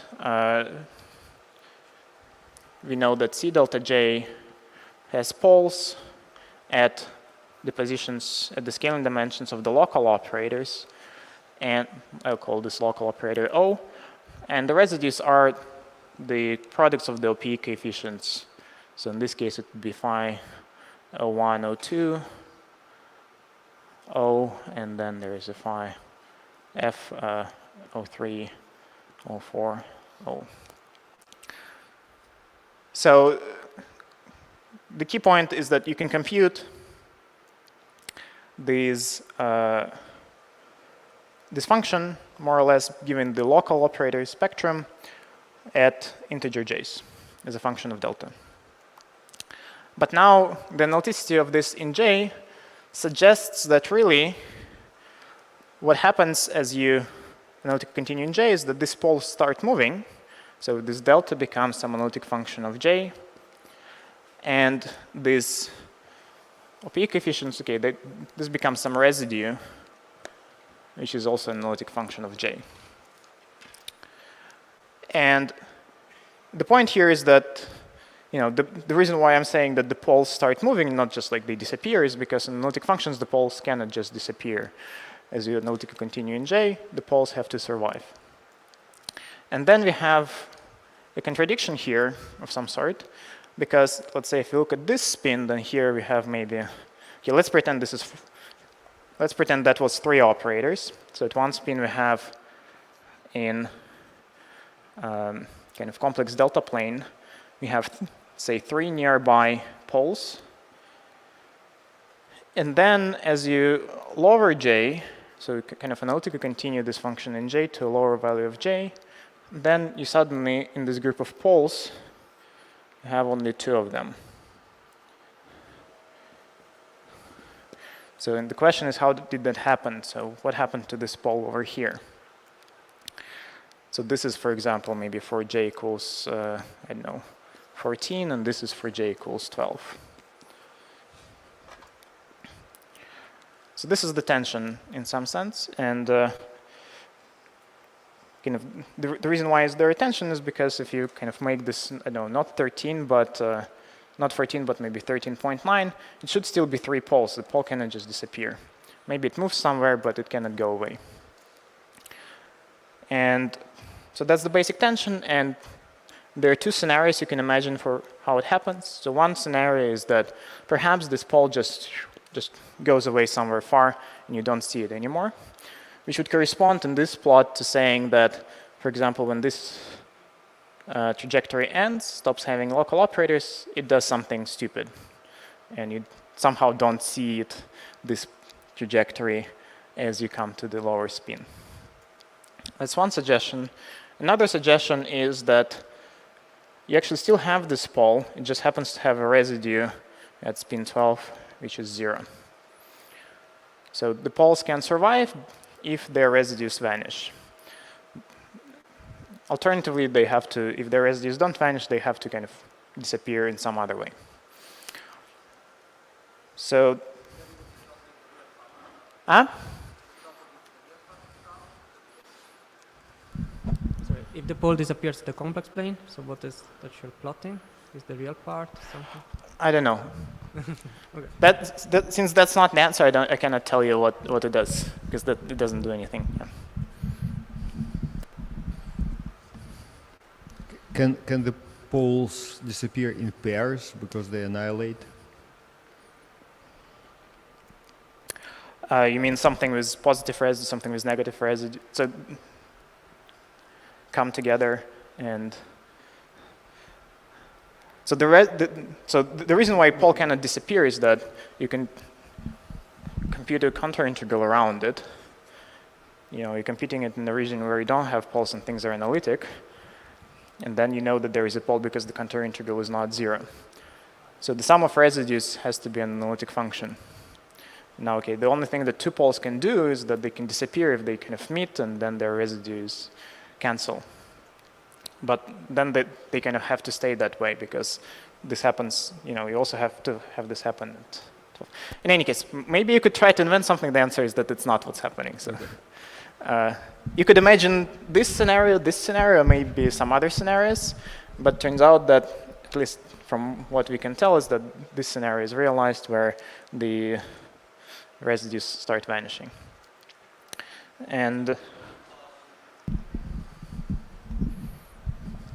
so can one of the pole becomes the higher order poles, and the total order of all the poles are still the same? Sorry? Is it possible that one of the poles become higher order poles? Pair? Higher order poles. Higher order poles. Yeah. I mean, it's just that, you know, if you have a pole, it has a residue, that residue has to be an analytic function. So it cannot start just vanishing identically, because then it would be Yeah, I guess the scenario is that if it is possible that the 2 lower order poles can merge it together and it becomes 1 higher order poles. No, I don't think that's possible. We can discuss separately why I think that's not the case. But for now, I'll just give the answer that simply this is what's happening. So, you know, you can imagine this scenario or other scenarios, and it turns out that this is the scenario. Okay, thanks. Okay. Okay. So, you know, we could play a game of excluding other scenarios, but we just know that that seems to be happening. So why we know that this seems to be happening is because, okay, one point is that there was a paper relatively recently by Alexandra Hamrick, Peter Vier, and David Simmons-Duffin, where they computed these residues for trajectories which are almost like this. So strictly speaking, they were looking at single trace operators and n equals 4, which has slightly other properties. You cannot quite directly think about them as this double twist constructions, but they still have the same property that the number of operators grows. And what they find is that they can compute, in that example, these residues, and they do vanish, as you would expect from this scenario, that on this, nothing special happens, for example, for this trajectory. Is just that if you go here where there is no local operator, the residue, the function r of j has a 0 here, and for all lower spins. And I'm not going to say more about this because Alexander is giving a talk tomorrow, but that's what they found. And that's also what we find, but we find it in a more general setup. So depending on your standards, you could say that we prove that that's what happens in general CFTs. Non-perturbatively, and we also check it explicitly in Wilson-Fisher in 4-epsilon expansion. So let me say how we do that, and why is that actually a reasonable thing to do. To explain that, let me first try to explain why this is an unreasonable thing to expect in some sense.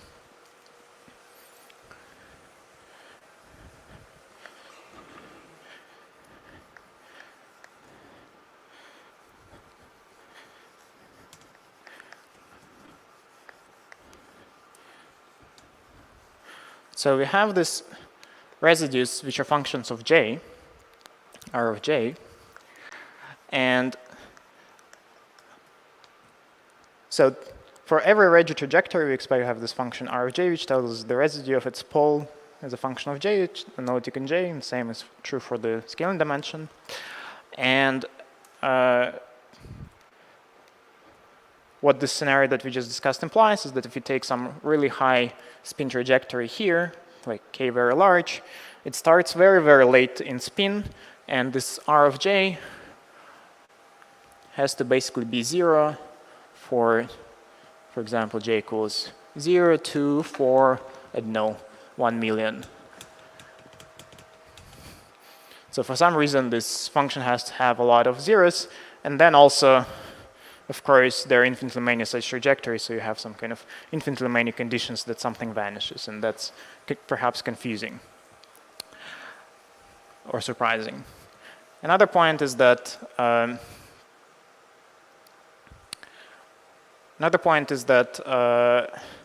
in principle, we also have an interpretation for these Regge trajectories in terms of some non-local light ray operators. So we think that there exists some non-local operators, I'll call them O, which have the which are parameterized by j. So for each trajectory, for every point on each trajectory, so for example here, you can construct a non-local operator, O of j, which has quantum numbers related to j and delta of j. And also you should be able to compute this function r of j from its matrix elements. So the most naive expectation is that r of j is related to, let me just say my 4-point function had identical operators, is related to a matrix element of this squared. So you can think about one of them as the OP coefficient, and then this is product of OP coefficients, so I'll just square it. And what we are saying is that for j small enough, this has to be 0. For example, for j equals 4, maybe this has to be 0. But for this story to be consistent, it actually has to be 0 for any choice of this operator, so 1 and O2, which would imply that actually this operator is 0. Sorry, what about the normalization? Sorry? Don't you need to divide by the normalization? Yeah, I mean, that's going to be the answer. But that's a naive approach is that this is what forces it, that the matrix elements vanish. And then But also, you know, if you divide by the normalization, you can ask why it's, how is it going to help? Anyway.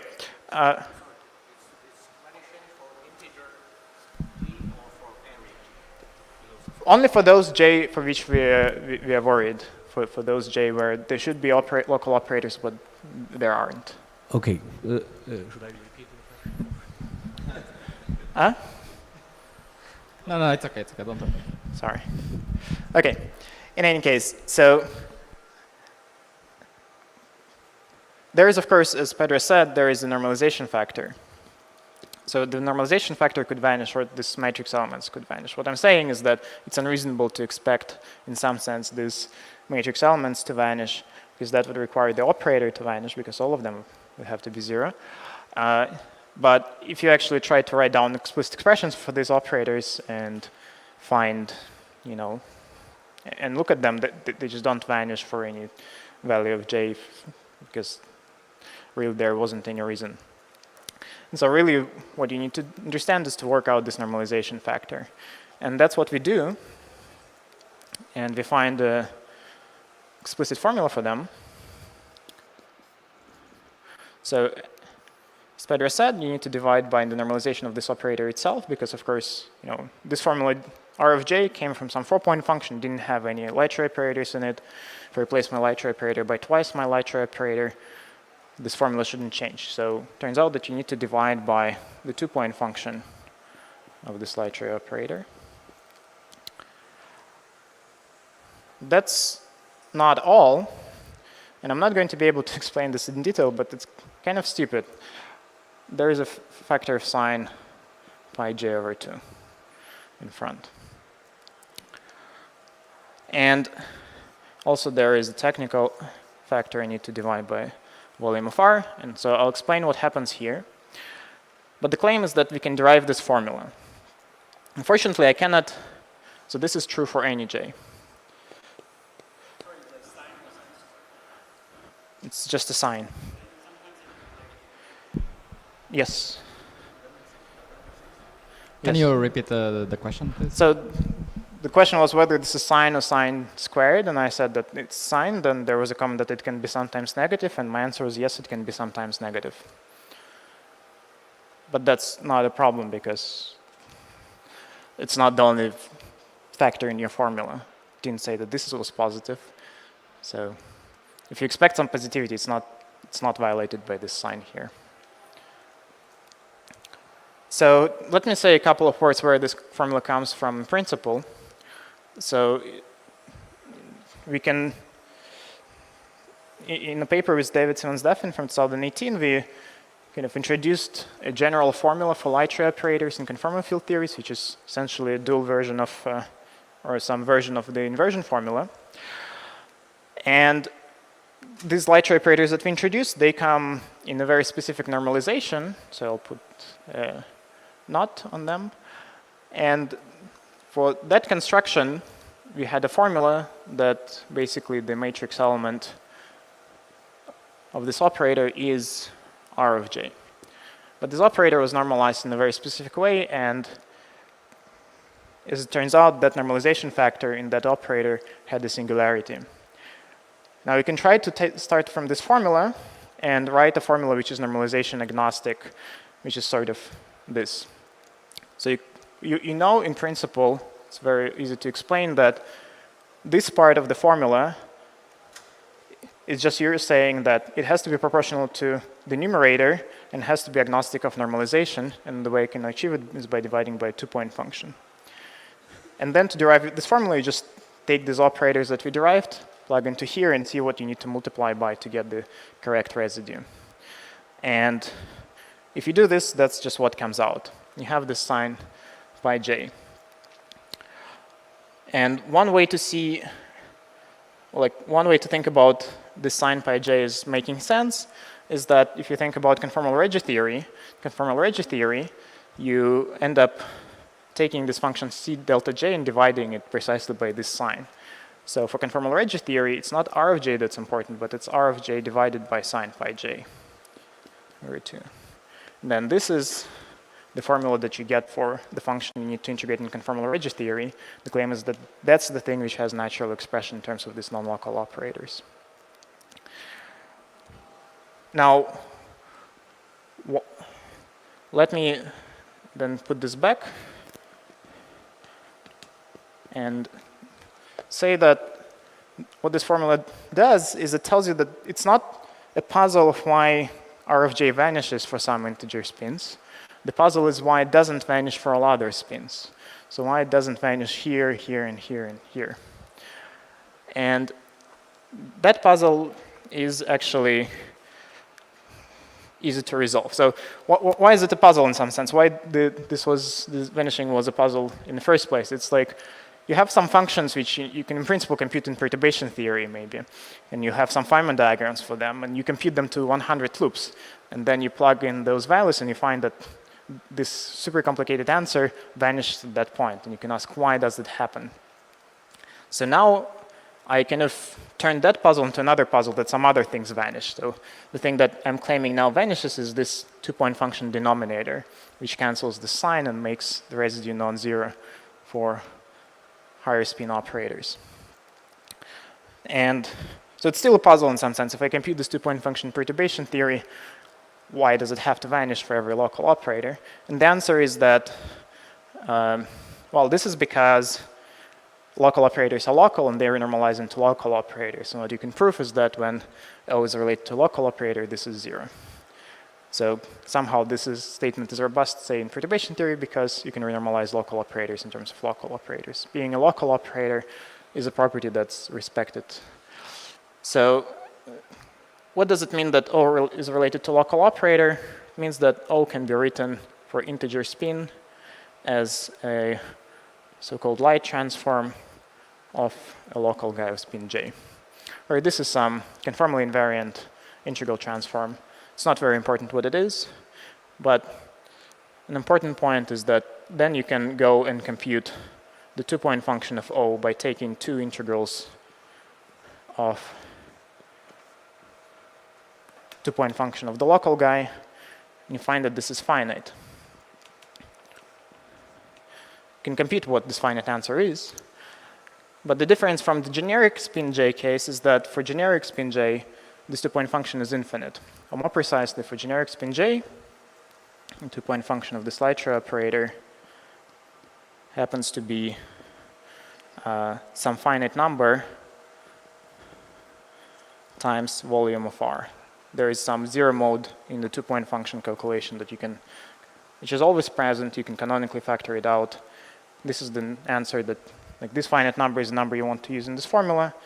And this is the number that vanishes in the local case because in the local case, it's just simply finite. And let me see how I'm doing time. Not very well. So, okay, yeah, but I also wanted to say something else. So it's a bit technical, and if you're interested, I can tell you more about it separately. But let me just summarize the message. The message is that, again, what you probably could expect happens. The residues just vanish at these points where you're missing local operators. The reason why it vanishes is because simply the formula for it has a 0, sine pi j.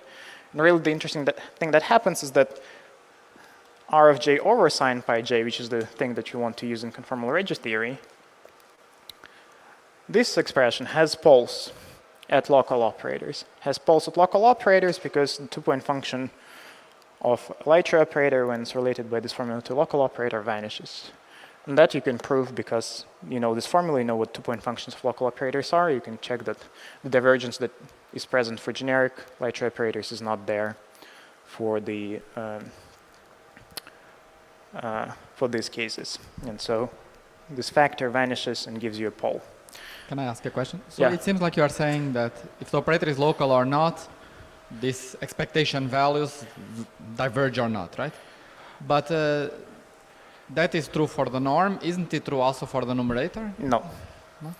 Numerators are just always finite. I mean, of course, you can kind of use OJ with a stupid normalization which will make them infinite. But if you kind of write reasonable expressions, there is no reason for these things to diverge. So unless you put in some problems by hand, then the numerators are finite.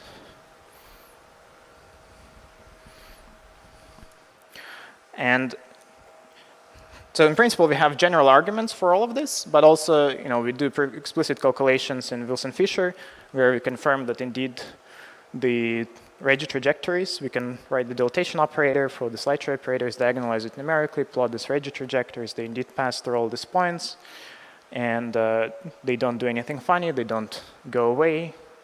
They just continue analytically smoothly, which is the same what Pedro and others found in their paper.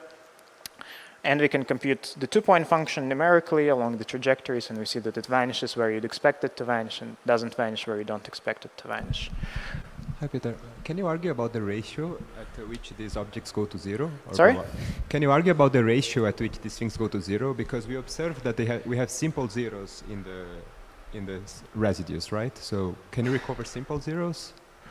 Can you argue that when you deform away from the integers, these vanishes linearly, or quadratically, or as a square root, etc.? That's a good question. That's not really something that we have an answer to at this point. But let me put it this way: for it to vanish at to second order, okay, this is a more moral argument, not a mathematical argument. For it to vanish to second order, it's like two conditions instead of one, and I proved that it has to vanish. So for it to vanish as a second order thing, something else special has to be happening. Like in explicit examples, when we compute them, they vanish to the first order only. So we don't see double zeros. Yeah. And what would you predict for a negative integer spin? For a negative integer spin,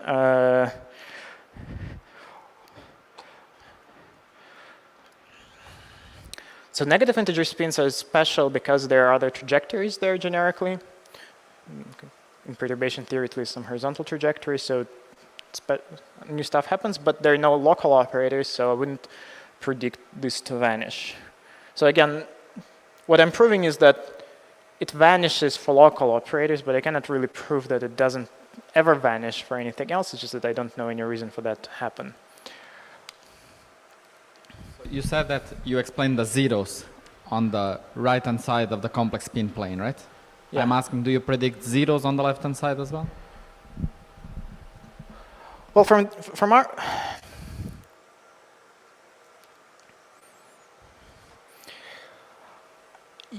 I would say, I mean, there is a certain level of rigor that we are following. Within that level of rigor, yes, we predict zeros in the left plane. But again, the negative real part of J is a bit subtle, especially in perturbation theory, because you have intersections with many trajectories there. And in perturbation theory, it can be tricky to resolve them. But generally, if you do a good job with that, I would say we predict that there are zeros in the residues, which is the same as no zeros in the two-point functions.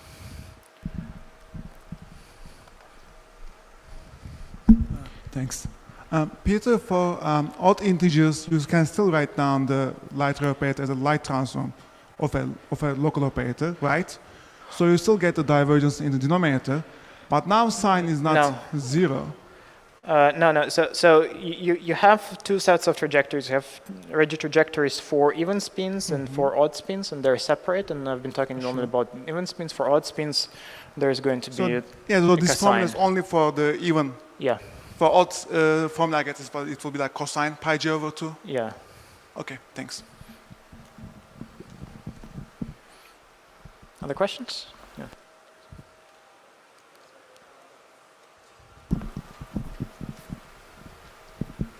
Yeah, I was just wondering, in a holographic theory, you might expect 3 body orbits, and these correspond to those. Do you have some interpretation for the residues vanishing in that context? So actually, 3 body orbits is exactly what I wanted to talk in the remaining dwindling number of minutes. I knew that. I was just trying to get.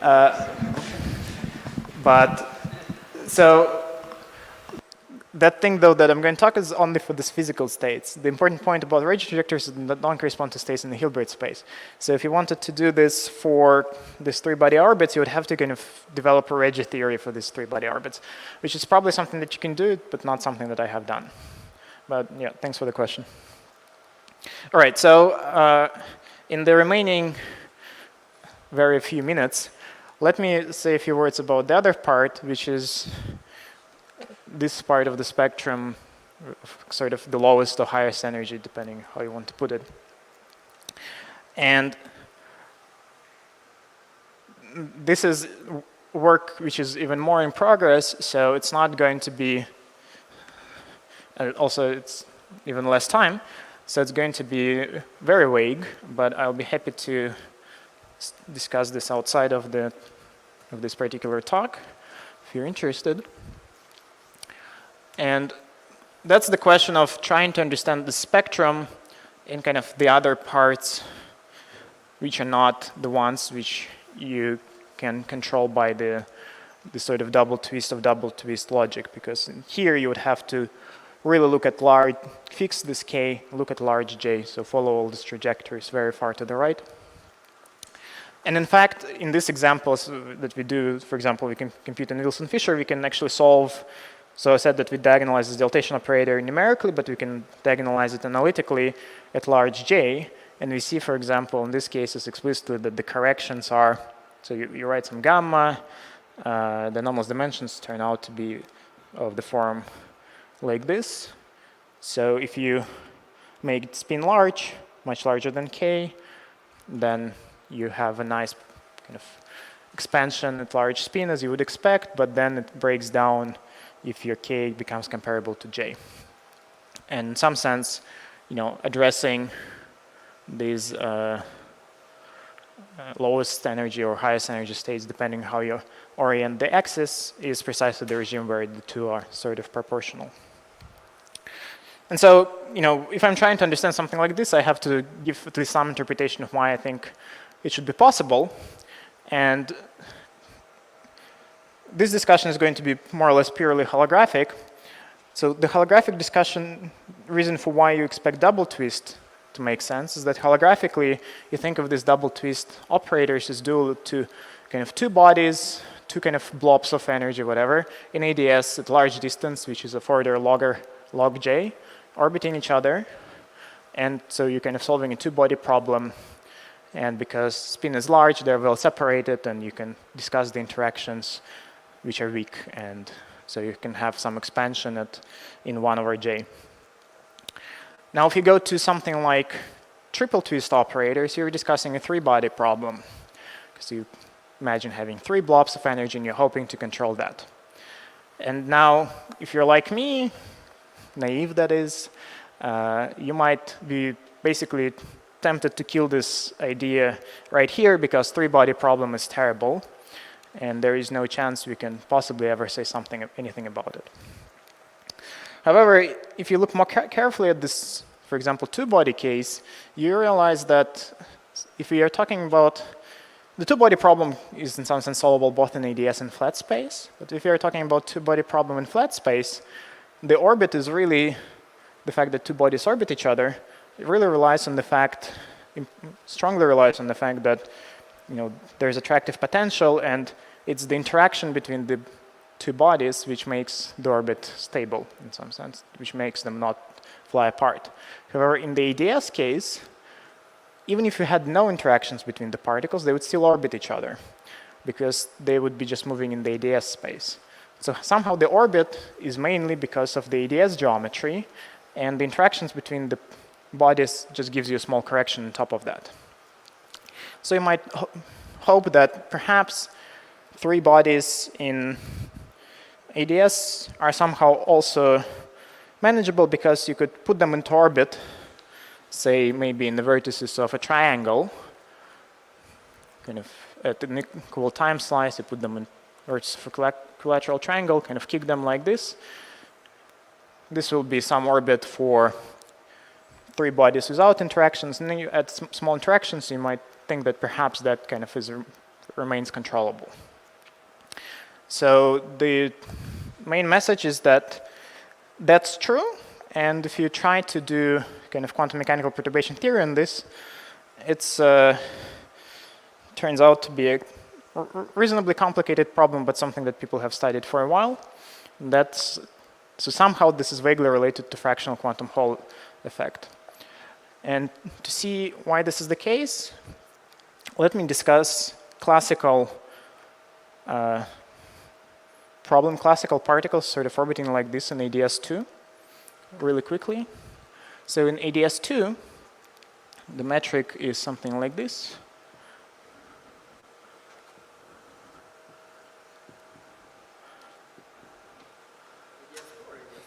Sorry, ADS3, yeah. ADS2, 1. Yeah. Huh? All right, yeah. It's two-dimensional space, that's what I meant. Sorry, now I'm lost. Okay, sorry, there is d rho squared. And then there is cosh sin squared rho, some d phi squared. And I'm going to make a change of coordinates here. I'm going to define theta to be phi minus t. And the reason why I'm going to make this change is that in this new coordinates, constant theta, constant rho are going to describe a geodesic. That's kind of the motivation if you want to think about it. So in these coordinates, the metric is going to become minus dt squared plus d rho squared plus sin squared rho d theta squared. But there is also going to appear a cross term dt d theta. And you might know that terms like that kind of look as magnetic field if you try to write the classical dynamics for a particle. And again, one way to see this is that action for a classical particle is something like this. So it's going to be minus m. There's going to be, say, if we parameterize the trajectories by t, there's going to be 1 minus rho dot squared minus hyperbolic sine squared theta dot squared, and then there's going to be this term theta dot. And now if we, let's say, imagine, so one point is that if you write the classical equations of motion, you check that constant theta and constant rho solve the equations of motion, so it's a geodesic. Now you can imagine kind of small perturbations around this geodesics where the particle starts moving, kind of wiggling slowly around it. And based on this kind of slow movement, expand this to the second order in derivatives. Then you get just a classical particle, but you'll get classical kinetic term from these guys and the square of this guy, but also you'll get a linear term in theta. And when you have a Lagrangian which has a linear term in velocity, that's how you couple to magnetic field. If you do this exercise here, what you'll find is actually exactly, well, I mean, to this quadratic order in derivatives, you'll find exactly the Lagrangian for a classical particle, non-relativistic in hyperbolic disk, like in hyperbolic plane, coupled to a magnetic field which is kind of constant in the hyperbolic plane. So it's invariant under the isometries of the hyperbolic space. So, and then you can ask, okay, if I imagine quantizing it, then I'm getting some kind of hyperbolic Landau levels problem. And if you match the quantum numbers and ask, for example, about the lowest twist three-body states, then you're forced to look at the lowest Landau level for this problem. So you're forcing your particle into the lowest Landau level. You have 3 particles, so each of them is forced into lowest Landau level. And now you're describing interactions of these 3 Landau levels. And if you haven't seen Landau levels before, I mean, hopefully you have, but just to give you some intuition, a particle in magnetic field likes to go in circles. And Landau levels is the statement that when you're in quantum mechanics, the radius of the circle is quantized, and the lowest Landau level is just the smallest circle. Now, you also might know that if you take this particle going in circle and you pull on it with some force F, it's not going to accelerate towards you in this direction. Instead, it's just going to move in perpendicular direction with some velocity which is proportional to f. So that's sort of how these particles behave. And the Hamiltonian for 3 Landau levels is just going to be the sum of pair interactions between them. I just write Vij. So there is no kinetic term, there is just only the potential energy between them.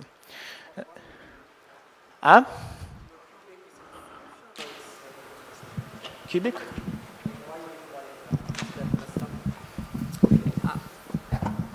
I'm asking, the absence of three-body interaction, is that an assumption, or is that follows from conformal symmetry? So, okay, let me maybe at this point just say that this is just the potential energy V, and I'm not going to say whether it's three-body or so on. Because so far it's just, it's not even the problem that we're interested in. It's just classical particles in ADS, and I haven't specified how they interact. But this comment was about just studying Landau levels. If you have non-relativistic particles with some interaction between them, then that's the property. Now, kind of an interesting part of it is that changing the sign here doesn't matter, for example. It doesn't matter whether it's repulsive or attractive, because if you have 2 Landau levels and they kind of attract, so there is force here, then they'll just spin in this direction, but if they repel, they spin in the other direction. So physics doesn't change that much, whether it's repulsive interaction or attractive interaction. That's why I was actually careless here about the sign, because the sign just affects the sign and the answer. It doesn't affect the physics. So why am I telling you about this problem, which is some classical particles in ADS 2,1, in some approximation with some instantaneous interaction for some reason? Why should we care about it? So it turns out that you can actually write a toy model which makes much more sense, which somehow, I don't have a super good explanation for it, turns to be exactly this. And this toy model is kind of not too contrived. So let's just take ADS-D, so your favorite dimension of ADS, doesn't matter whether it's 2 + 1 or not.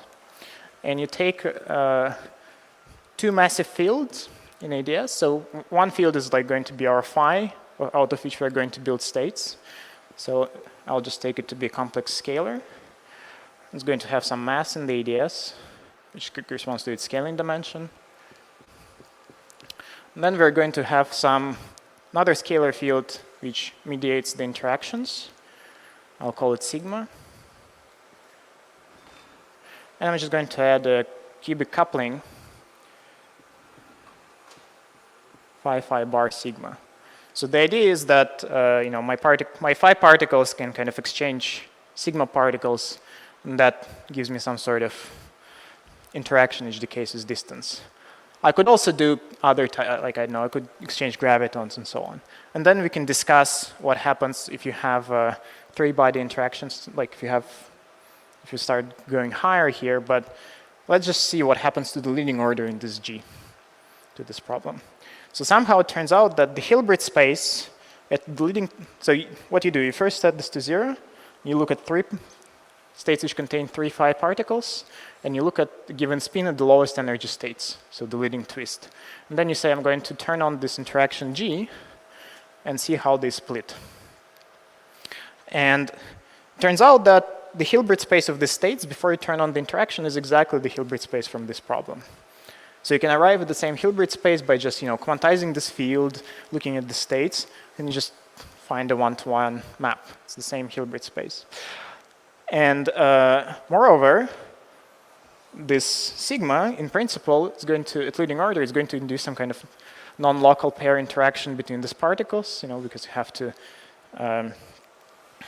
they don't have to, sigma particle will take some time to propagate, so it's not always local, but you can work this out, and after dust settles, it actually becomes instantaneous pair interaction here. You can write it exactly, and as a test, you can, because it's the double twist stuff is just a 2-body problem in ADS. You can, in this exact rewriting, you can ask what's the energy correction to the 2-body problem, leading order in G. You can compute a complicated but exact answer and compare it with the inversion formula computation, and they exactly match non-perturbatively in spin even, at integer spin, which is where this makes sense. And then you can ask, okay, what happens if I try to do the 3 bodies? So, or 4 bodies or more. And you have this problem where you have a bunch of lowest Landau level and hyperbolic plane interacting by a pair interaction. And if you remove the hyperbolic plane and keep the usual plane, this is a problem that condensed matter physicists have been studying for a really long time. It's called fractional quantum Hall effect. And they have a pretty good guess for the lowest state energy, lowest energy state. Why fractional, not integer? Well, that's because when you do integer quantum Hall effect, somehow you like integer quantum Hall effect is when you have filled the Landau level. So like all states are filled and they're at a given spin. So this Hilbert space at the given spin is finite dimensional. So integer quantum Hall effect is like when you filled all the states, and then we actually don't do this here. So in some sense, our J is like 1 over the fraction. So the filling fraction is 1 over J. And okay, I'm running out of time, I'm quite sure. I'll just say that if you read this fractional quantum Hall effect literature, they'll tell you that, okay, there is this Laughlin wave function, which is a very simple expression, which is supposed to be like describing generally the features of the ground state, and it works well in some stations, doesn't work so well in others. What we find is that, say, if we take 3 particles and take large spin, then this Laughlin wave function actually gives a very good approximation to the ground state, in the sense that the overlap of the true ground state, which we can compute numerically, with the Laughlin wave function goes to 1 as J goes to infinity with corrections 1 over J. We can extract like the lowest energy here. So we can extract kind of the shape of this boundary at large spin. It works nicely. Another kind of fun feature is that if you look at actually carefully at this lower edge of the spectrum, which I kind of botched it, but if you look here, then you have some trajectory which goes like this. Maybe it started here and there was a previous one before. Then the next one is actually going to start somewhere here. So if you look at this edge, there are some combinatoric effects going on at where the trajectories start. They start like every 6th spin. And if you kind of imagine drawing this kind of curve approximating it, you'll see that the lowest energy state is actually, relative to this curve, is situated differently for different kind of J mod 6 parameters. So something special happens, for example, when J is a multiple of 6. And it turns out that what special happens is that for J's multiples of 6, you can actually write this Laughlin wave function. And when J is like 6 plus 1, you have to consider some sort of excitation on top of it, which is exactly the same thing what we see in fractional quantum Hall effect, because like this kind of nice filling fractions where stuff happens is precisely when you can write the Laughlin wave function. So in some sense, this is like a mini fractional quantum Hall effect, except that, of course, in fractional quantum Hall effect, they're looking at large number of particles. And we're only looking at 3 particles. So the physics is very different, but some mathematical things survive.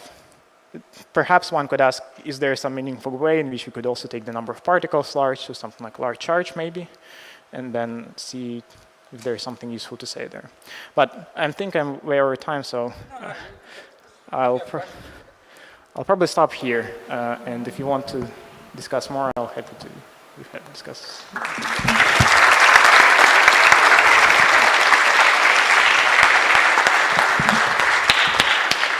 Okay, we have time for questions. Okay, thanks. It was amazing. So can you just explain me again? Can you explain a little why the gap of the Landau level is B over M? Sorry? So you said something like that each Landau level represents higher twist or something? So the setup is like this. You look at 3, for example, 3 body states. Let's say in talk 2. I'm just asking, let's say even just one particle. And you have that Hamiltonian, which is like magnetic field Hamiltonian, like that, the simple particle, right? Okay. And then the next Landau level, what does it correspond to? Is a higher twist? So here in this language, if you just look at one particle, then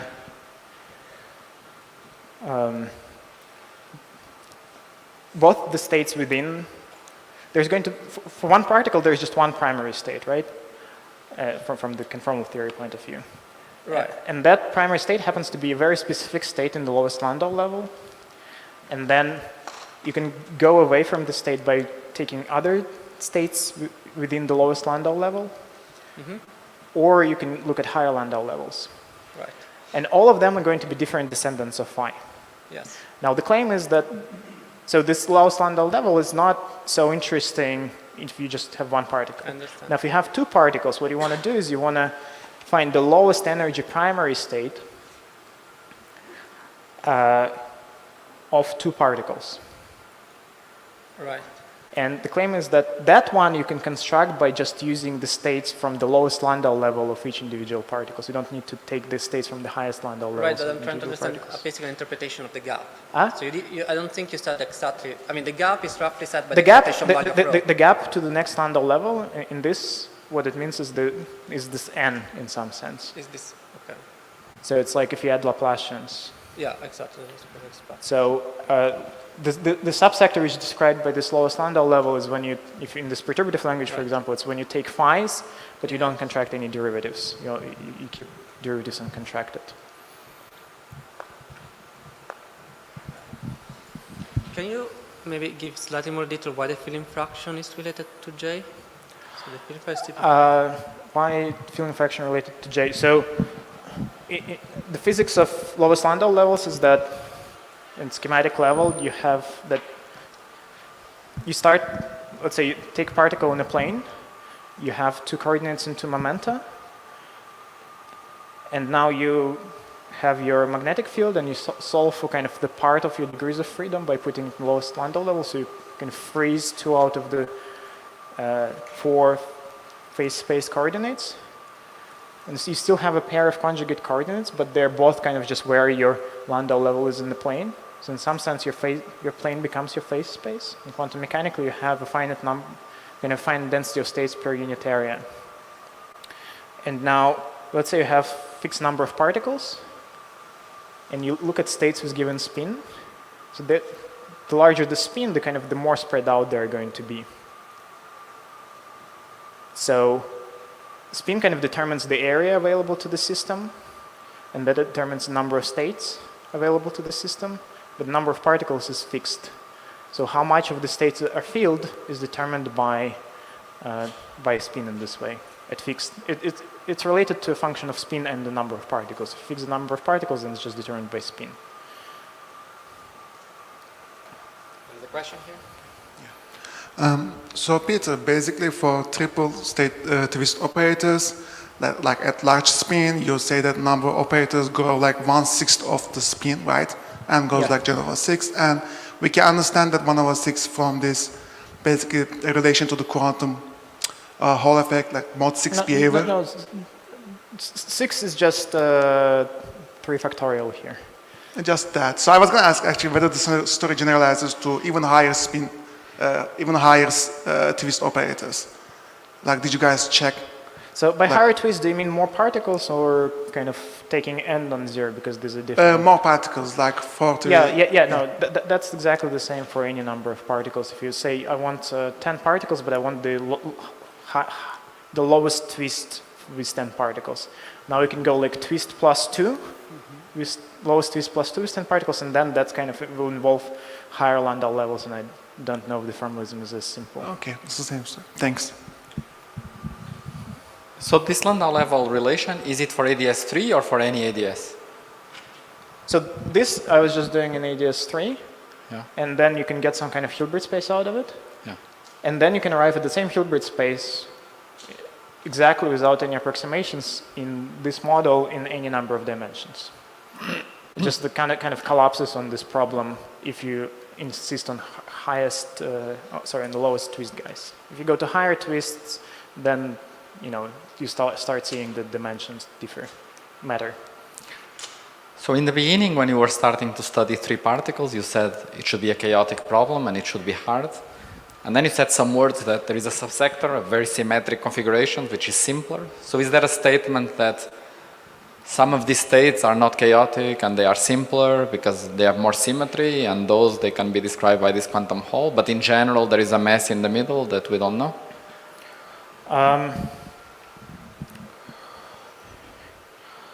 I think that in general there is a mess. The statement is that large spin states, if you look at, for example, 3 particles, you could also look at more particles, so let's look at 3. Then large spin states large spin states of the kind that you describe here, you should think about them as like 2 particles close to each other and 3rd particle far away. And that you kind of, if you understand these 2 particles on their own, then you can add the 3rd particle. That's kind of the light bootstrap. So the claim is that there is also a meaningful sector where just, all 3 particles are far away. And the way you should think about them is kind of this triangle rotating. There is this sector as well, and perturbations around it. And, it's a perturbation theory problem. So somehow at large spin it's controllable, but at low spins, okay, it's going to still be chaotic in some sense, I guess. But was it obvious that this triangle configuration is the lowest trajectory? It could have been some trajectory. Is it obvious that for a given spin, that configuration has That's what we find in this model and in other models which I didn't describe. And that's also the lowest energy state that people find in fractional quantum Hall more generally for a number of particles in kind of lower densities. It's just that for us, we have this nice parametric control where we can make spin large, and then this state, we can actually see that it's like mathematically, in some like the true ground state asymptotes to this state, for like fractional quantum Hall people, that this is just like a model of the lowest energy state. And it's like that's what we guess that it should be these particles, and then you run numerics, and that's what it is. And this sigma is just because gravity is complicated, so you put sigma because you don't want.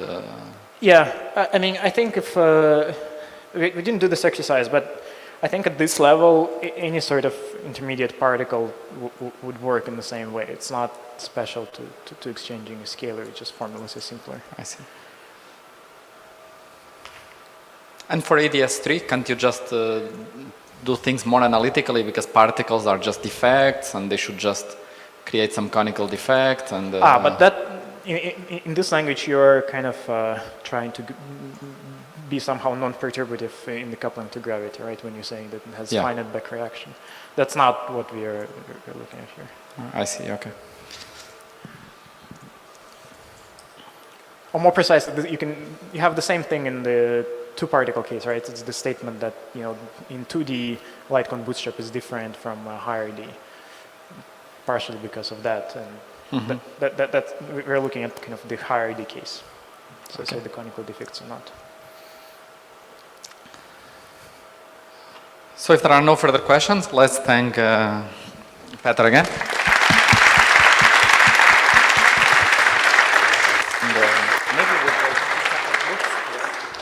Okay, so 2 things. So if you want to leave your backpack here, you can, but then it's closed until 2 p.m. So